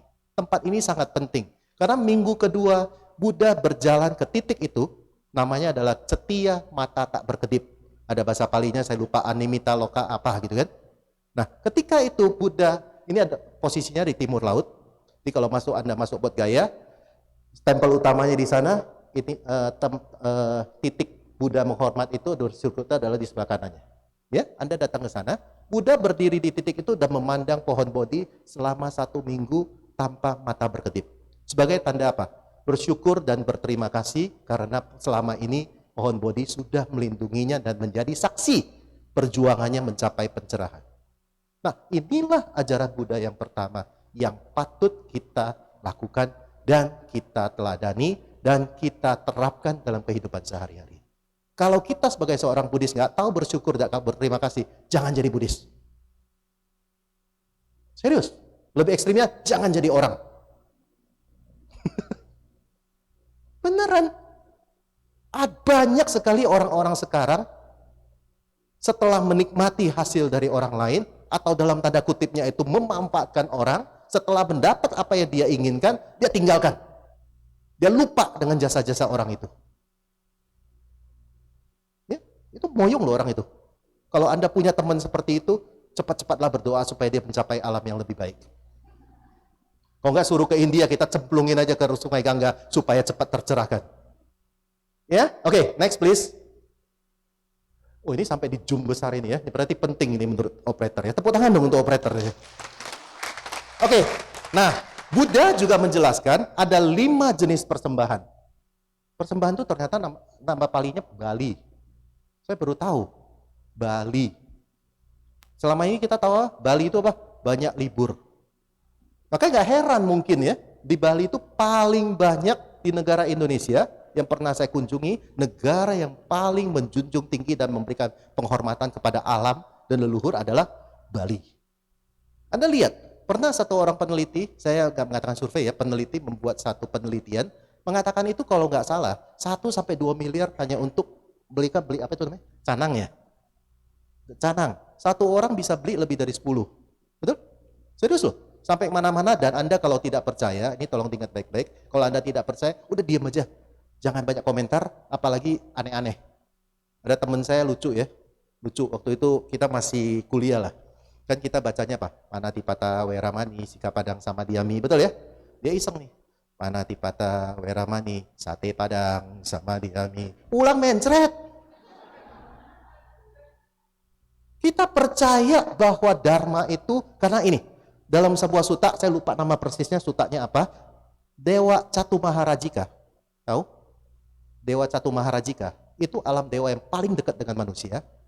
Dan kalau di teman-teman kita di Mahayana namanya Sutta Tianwang, kalau Anda datang ke Wihara Mahayana, khususnya Mahayana Tiongkok, ada 4 dewa besar gitu kan.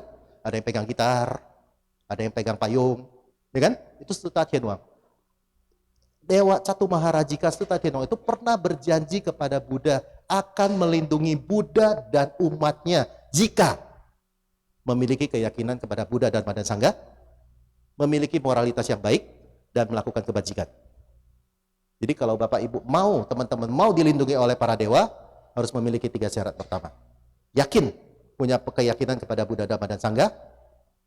Ya, yang kedua itu adalah moralitasnya baik. Ya, kita selalu berlatih kan, kita selalu mengatakan bertekad menghindari, bertekad menghindari, bertekad menghindari, betul? Ya, kemudian yang ketiga itu banyak melakukan kebajikan. Jadi jangan nggak percaya dengan yang kayak gini-gini ya. Kalau nggak percaya udah diam-diam aja, jangan banyak komen. Berpikir pun jangan. Serius, nggak bener ini. Setan ini. Setan loh. Jangan yang datang dewa loh. Oke, yang pertama itu adalah persembahan kepada kerabat yang masih hidup. Nah, makanya berbahagialah Anda perhatikan teman-teman yang suka traktir orang makan, teman-temannya makan, biasanya hidupnya bahagia.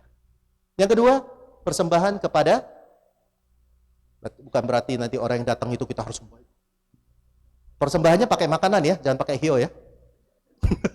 Ini si Heru bilang, wah ini teman orang yang masih hidup, kita bawa hio. Nanti kita ke rumah orang tua gitu, kita bawa hio, bawa lilit, bawa menyan, nah, lu dimaki-maki loh orang tua. Yang kedua adalah persembahan kepada tamu. Nah, makanya tadi saya bilang, ini nyambung kan dengan budaya Tionghoa. Tadi saya bilang kalau Anda tidak lagi nggak punya duit, lupa bawa dompet, nggak bisa makan, datang aja ke rumah orang Tionghoa pas jam makan. Ya. Yang ketiga, persembahan kepada leluhur. Ini Buddha yang ngajarin loh, bukan kata saya ya. Terus kemudian yang keempat, persembahan kepada pemerintah.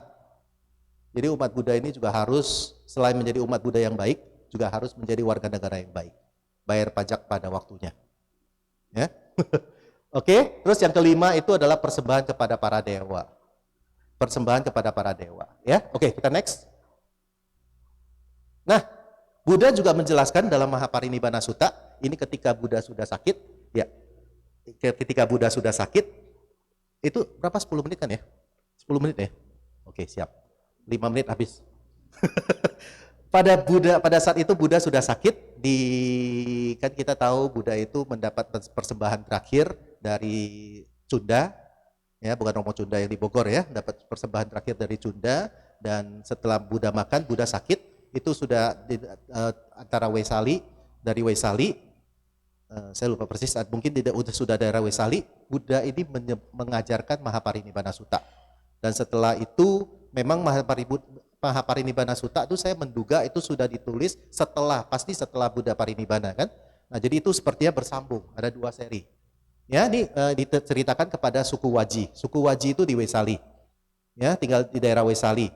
Terus ini yang pertama dikatakan apa? Penyebab kemajuan dan kemakmuran. Jadi Bapak Ibu, saudara-saudara sekalian, kalau kita mau makmur, kita mau selalu maju, bukan mundur, ini harus dilakukan. Satu, sering mengadakan pertemuan rutin dan berkala. Ya, tapi pada saat itu yang tadi saya bilang, dalam kekerabatan reuni keluarga itu adalah hal-hal positif yang kita ambil, ya, dan kita sadar tidak sadar, kita itu terpengaruh dan nama baik keluarga itu terdampak kepada kita. Betul? Kalau misalkan orang tua kita itu tukang judi, wah, anaknya tukang judi. Orang udah takut duluan. Ya? Oh, ini papanya baik banget. Luar biasa. Kita pun jadi, walaupun orang nggak baik-baik amat, karena papa kita orang baik, kita juga jadi orang baik. Dikenalnya. Ya. Nah, yang berikutnya, yang kedua, munculin semua aja lah bro. Waktunya nggak banyak. Nah, yang kedua itu adalah bertemu dan berpisah dalam damai. Itu i-nya ketinggalan, mohon maaf. Jadi bukan damai ya, dalam damai. Jadi ketika bertemu, datangnya harus bahagia, damai, pulangnya juga harus bahagia walaupun dijolimi. Itu ingat.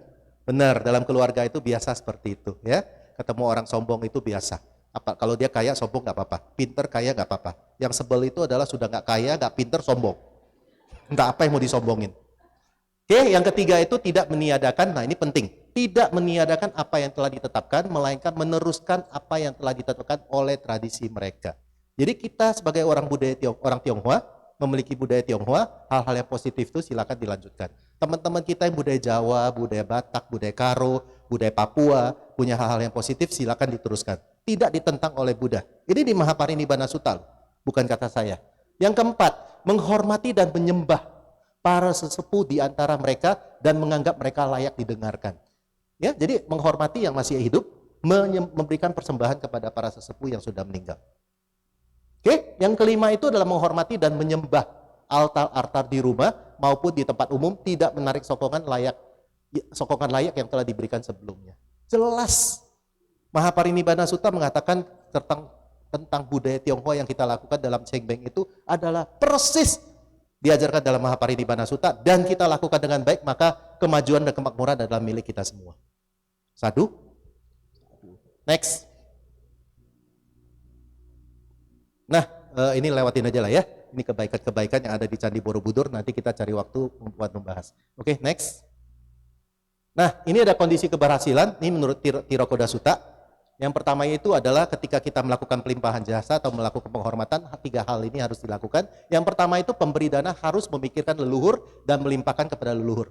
Apapun yang sedang kita lakukan, mau sembahyang cengbeng atau tidak sembahyang cengbeng, apapun ketika kita ingat kepada leluhur kita, tolong diingat dan kita limpahkan jasa-jasa kepada leluhur. Apa yang harus kita sampaikan? Tolong di next. Nah, jadi setiap kali ini tolong ketika kita melakukan kebaikan, kita mau melimpahkan jasa, kata-kata ini disebut.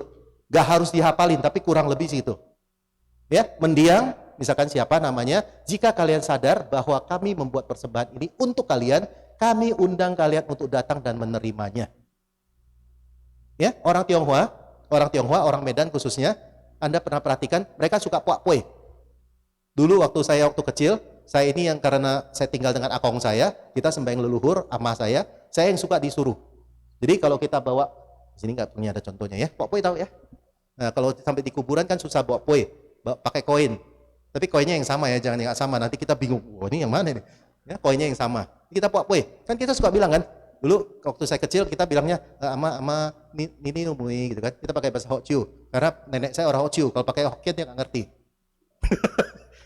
Kita pakai bahasa Hokkien, lu udah datang belum? Ama sudah datang belum? Nah, puak pue, kalau sudah datang gimana tandanya? Buka tutup, ya kan? Kalau buka-buka, ketawain, berarti ngomong bahasanya salah, dia nggak ngerti. Iya, saya gara-gara akong saya itu saya jadi bisa bahasa Hokkien loh. Dan kalau misalkan Anda makan di Sanur, Mangga 2 Sanur, itu yang punya orang Hokkien Ci. Kalau saya datang makan ke tempat dia, saya ngomong bahasa Hokkien, biasanya porsinya lebih besar. Jianeng gitu kan. Ada orang Hokkien nggak di sini? Hokkien itu minoritas. Ya, karena minoritas itu mereka persahabatannya kuat gitu loh. Jadi kita bisa ngomong Hokkien sedikit, dia senang. Saya bilang, nanti kalau saya datang lagi, saya ajak mama saya Hokkien. Iya. Nanti gue tambahin porsinya. Wah, mantap. Karena bisa bahasa Hokkien. Ya, nah jadi bentar kita selalu tanya, udah datang atau belum? Karena ini penting karena apa? Kita percaya ada dewa pelindung. Betul? Dewa pelindung tuh gak kenal dengan leluhur kita. Ya, jadi ketika kita menyampaikan hal seperti itu, Dewa pelindung itu, oh ini leluhurnya, sudah diundang, silakan masuk. Khawatirnya gak dikasih masuk. Dalam Tirokoda Sutta itu disebut loh, ada banyak roh-roh yang berdiri di depan pintu, di depan pagar, gak bisa masuk karena apa? Ada Dewa pelindungnya. Jadi harus diundang. Oke, next yang kedua, penerima dana harus berbudi luhur. Ketika kita dana, usahakan kepada orang yang berbudi luhur. Biku, sangga, kita tahu orang baik, orang brengsek ya jangan ditraktir ya. Jadi kalau brengsek-brengsek nggak usah ditraktir. Jadi orang baik dulu minimal. Oke, yang ketiga, nah leluhur atau orang yang telah meninggal harus ikut bahagia dalam pelimpahan jasa tersebut. Gimana memastikannya? Biasa kita tanya lagi, pakai pok-poi lagi, ya kan? Pok-poi lagi. Ama misi pamui gitu kan? Lu udah selesai makan belum? Pok-poi. Kalau masih buka tutup, belum buka tutup, kita nggak beresin tuh, nggak berani beresin. Nanti tanya lagi, Ama sudah selesai makan belum? Belum, buka tutup, oh aman, beresin, kita yang makan. Kan gitu kan? Nah, orang yang meninggal itu harus minimal mengucapkan sadu, kalau enggak kita yang memvisualisasikan mengucapkan sadu atau bahagia. Nah, kita bisa mengatakan kata-kata ini, mendiang, misalkan Ama, namanya siapa? Jika kalian sedang menyadari bahwa kami sedang melimpahkan jasa kepada kalian, kami sekarang mengundang kalian untuk datang dan menyaksikan ini. Semoga kalian mendapatkan manfaat dari hal ini dengan ikut menghargai dan berbahagia dalam pelimpahan jasa kami ini. Yang ngucapin sadu itu dia, bukan kita. Oke?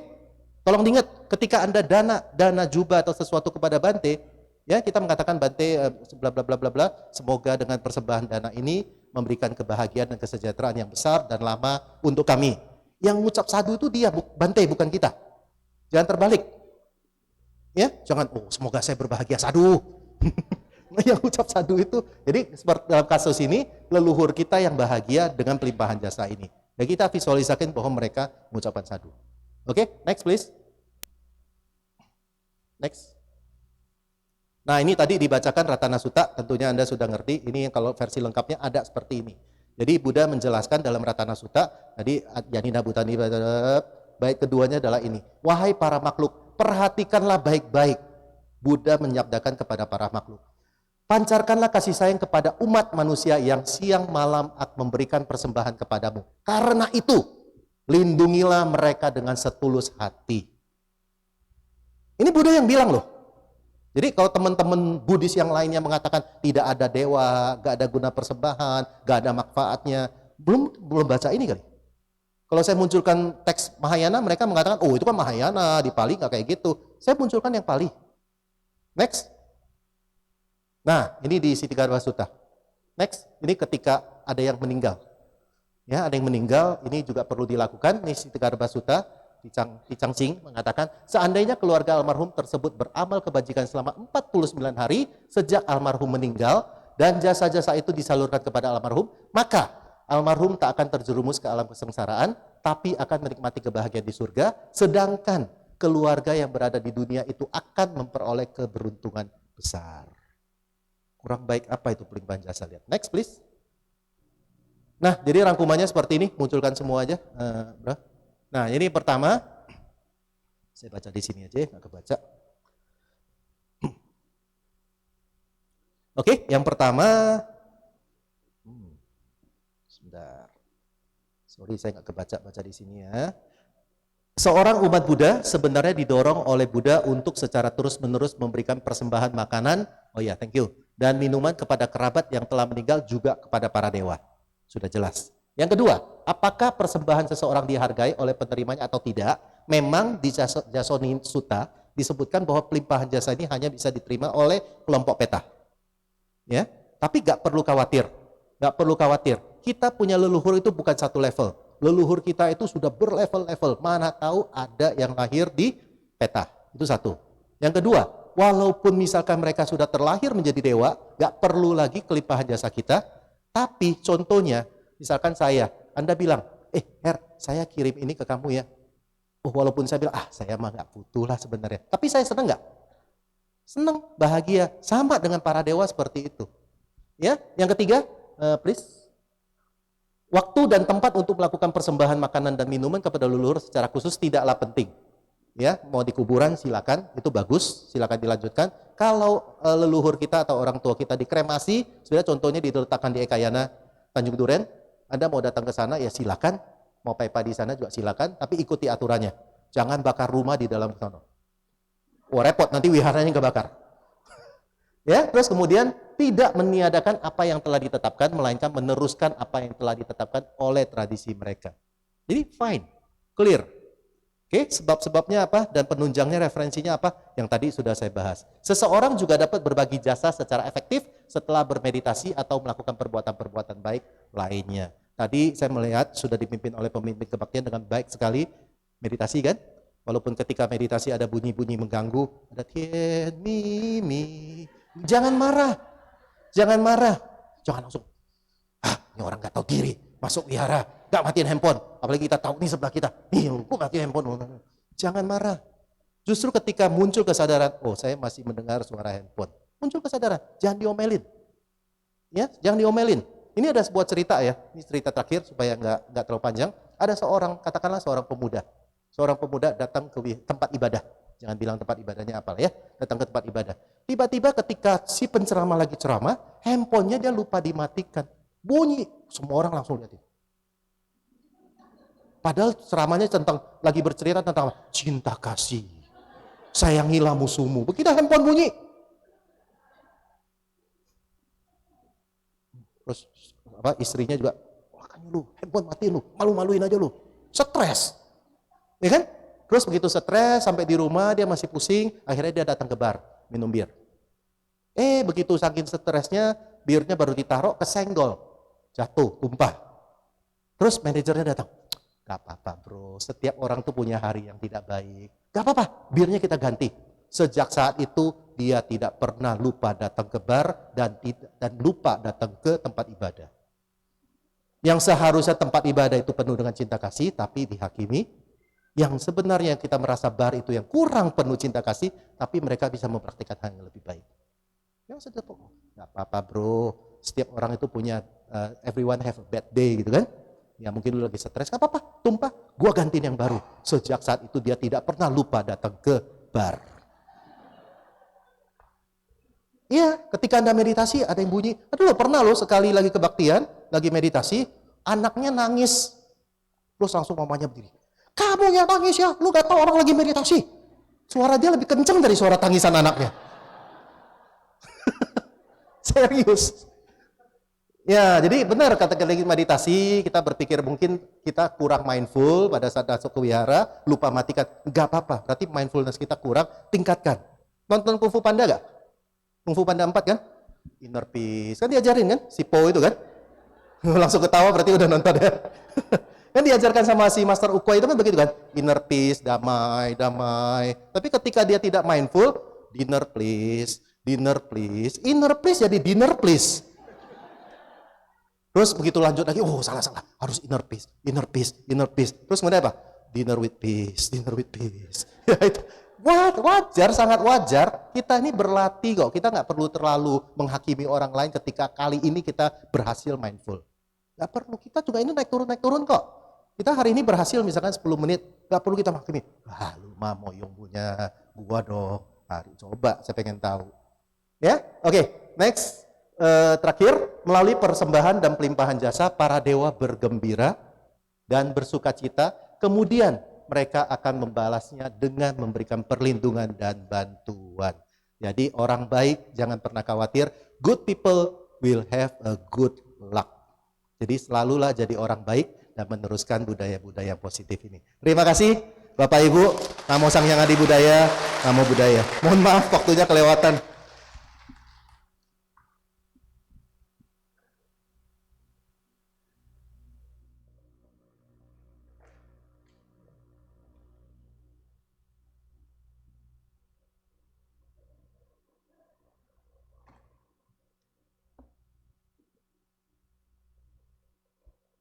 Terima kasih kepada Bapak Heru Suherman atas sharing Dharma yang telah diberikan.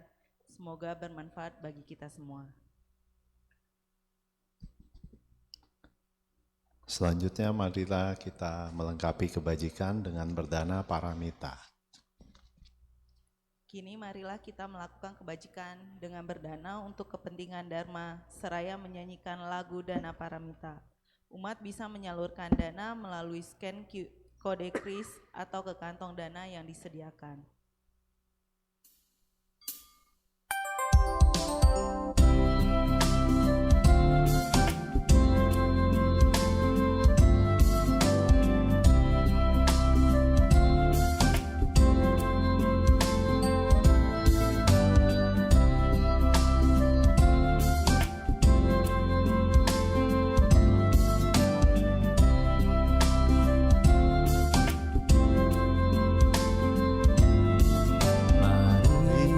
Marilah kita berdana untuk kepentingan damai.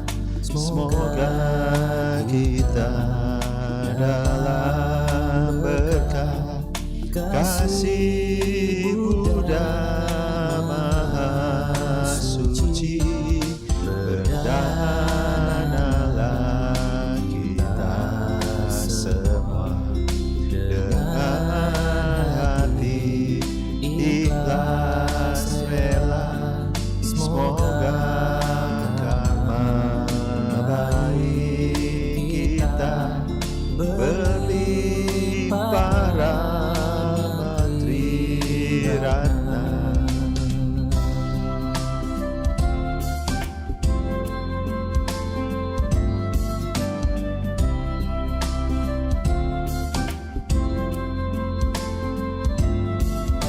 Marilah kita berdana mengembangkan paramita. Semoga kita hidup damai dalam kemurahan hati. Berdanalah kita semua dengan penuh sukacita.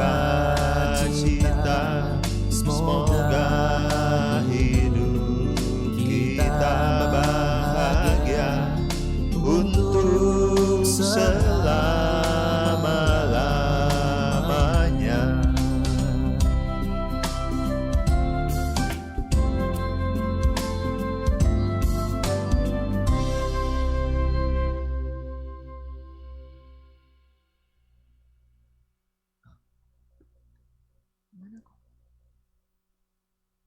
Terima kasih atas dana yang telah diberikan. Semoga bermanfaat bagi perkembangan Buddha, Dharma, dan Sangha.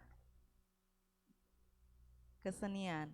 Selanjutnya kita akan mendengarkan persembahan lagu yang akan dibawakan oleh tim kesenian. Kepada tim kesenian kami persilakan.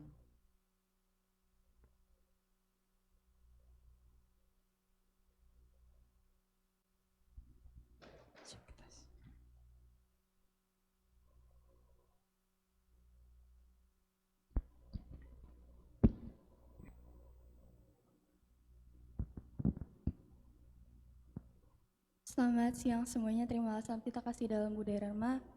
Namo Sanghyang Adi Budaya, Namo Buddhaya. Perkenalkan, saya Jessica dari tim kesenian.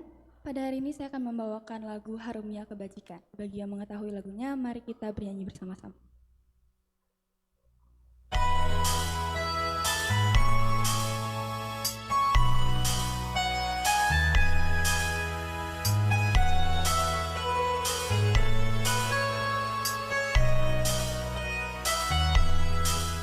Harumnya bunga cempaka, harumnya bunga melati, harumnya kayu cendana, tak melawan arah angin. Namun lebih harum lagi berbuat kebajikan. Harum kebajikan menyebar sampai surga. Wahai kawan, kawanku kendalikan ucapan jauh kalah dari semua dusta.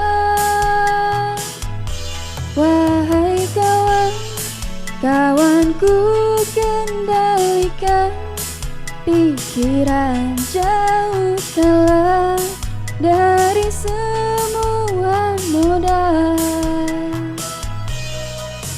Walau seseorang hidup 100 tahun lamanya, namun dengan sifat buruk, batin tiada terkendali.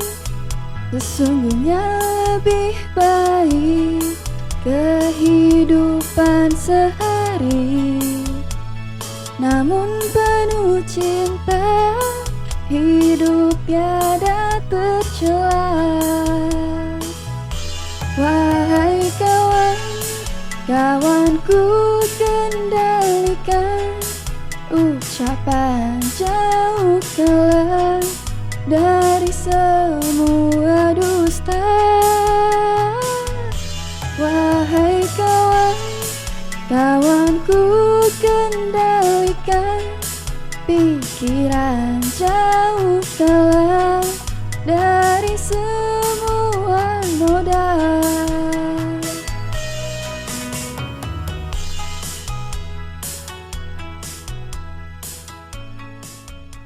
Terima kasih. Terima kasih kepada tim kesenian. Pengumuman. Kini kita akan dengarkan sedikit pengumuman. Pengumuman hari ini tanggal 24 Maret 2024. Yang pertama, sahabat terkasih dalam Dharma, mari hadiri kebaktian malam hari besar Bodhisatwa Avalokiteswara yang akan dilaksanakan pada hari Kamis, tanggal 28 Maret 2024 pukul 19 sampai selesai. Umat bisa memberikan persembahan bunga dan pelita di hari yang sama. Untuk informasi bisa menghubungi front desk. Yang kedua, Buddha hadir semesta bercahaya. Bersama kita mengenang 3 peristiwa penting dalam kehidupan Buddha, Guru Agung Buddha melalui 3 acara. Yang pertama, Yifo. Yang kedua, pameran dan puja relik. Yang ketiga, pengagungan 3 permata mulia melalui pujian, penguatan tekad dan pertobatan, pesan Dharma, pemasangan pelita Waisak, serta blessing di acara Buddha hadir semesta bercahaya pada hari Minggu tanggal 19 Mei 2024 pukul 13.00 sampai selesai. Acara bertempat di Jakarta International Expo, Hall B3 dan C3 Kemayoran, Jakarta Pusat. Disediakan bus dari West. Umat diharap untuk mengambil undangan dan mendaftar dengan menuliskan nama di front desk. Yang ketiga, mari ikuti retreat Chan 7 hari dari tanggal 15 sampai 23 Juni 2024. 7 hari di hari Sabtu sampai Minggu yang akan dibimbing oleh Ji Fase. Retreat akan berlangsung di Pondok Sadana Sudi Bawana Cimahi. Pendaftaran melalui link yang tertera di poster atau di sosial media Wihara Ekayana Serpong. Pendaftaran tutup tanggal 3 Juni 2024. Informasi bisa WA ke komunitas Chan Ekayana. Yang terakhir, dibuka kesempatan untuk menjadi volunteer acara rangkaian Waisak Wihara Ekayana Serpong. Mohon untuk mendaftarkan diri dengan scan barcode yang tertera di poster atau menghubungi volunteer Waisak West di 0821 2373 6046. Demikian pengumuman hari ini. Terima kasih.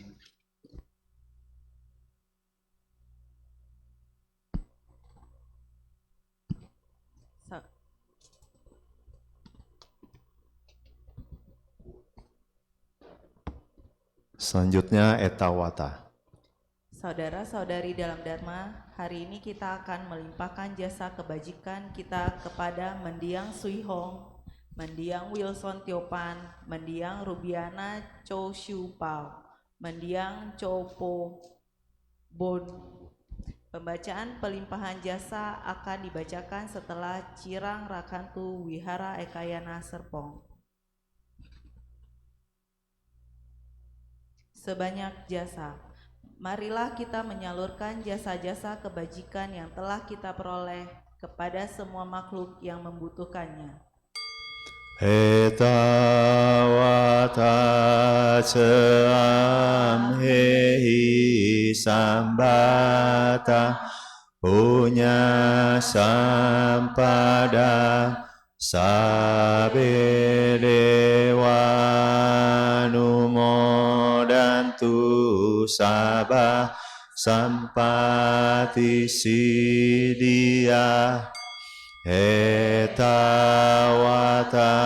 ceamehi sambata punya sampada sabe buta numodantu sabah sampati sidia etawata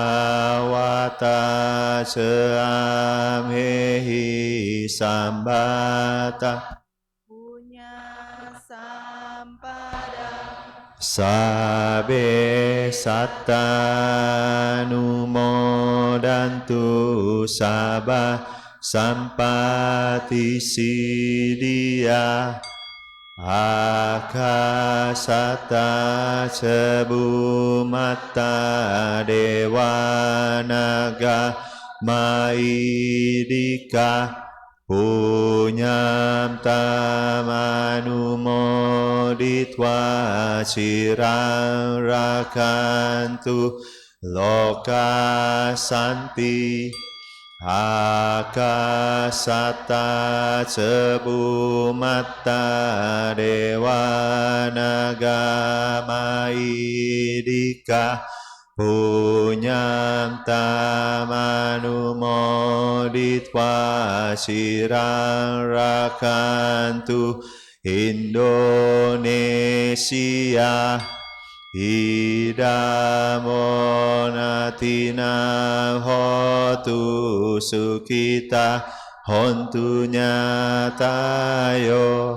hidawonyatinam hotu sukita hontu nyatayo idawonatinam hotu sukita hontu nyatayo dewa wasatu kalena sasa sampati hotu sa pito bawatu loko seraja bawatu damiko akasata cebumata dewanaga maidika punyam tamanumoditwa cirang rakantu wihara ekayana serpong akasata cebumata dewanaga maidika punyam tamanumoditwa cirang rakantu mendiang Sui Hong mendiang Wilson Tiopan mendiang Rubiana Cho Siu Pao mendiang Jopo Bun akasata cebumata dewanaga maidika Punyam tamanumoditva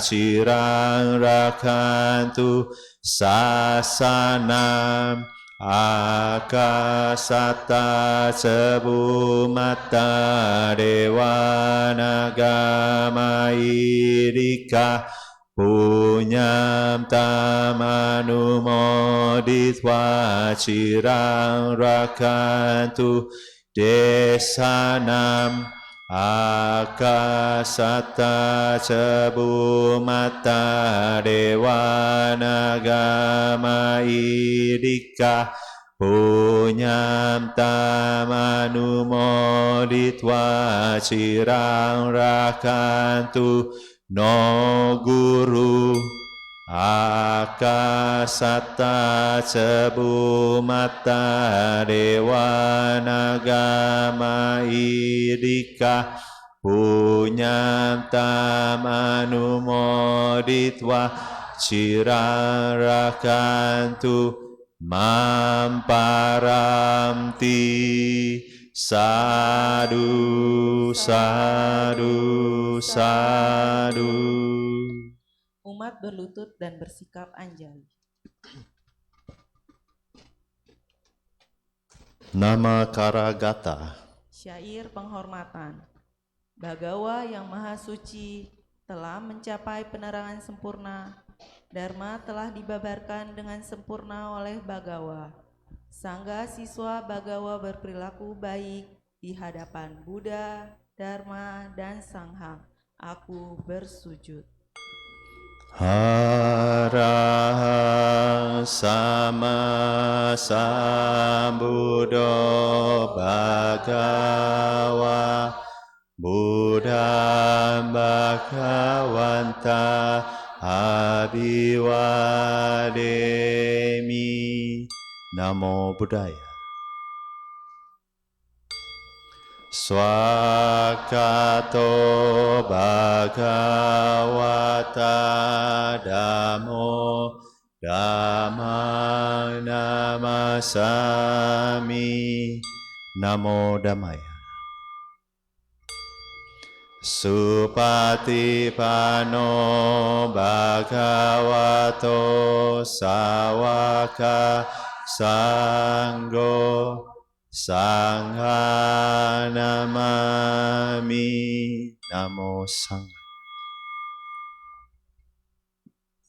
Sabe sata bawantu sukitata. Semoga semua makhluk hidup berbahagia. Sadu, sadu, sadu.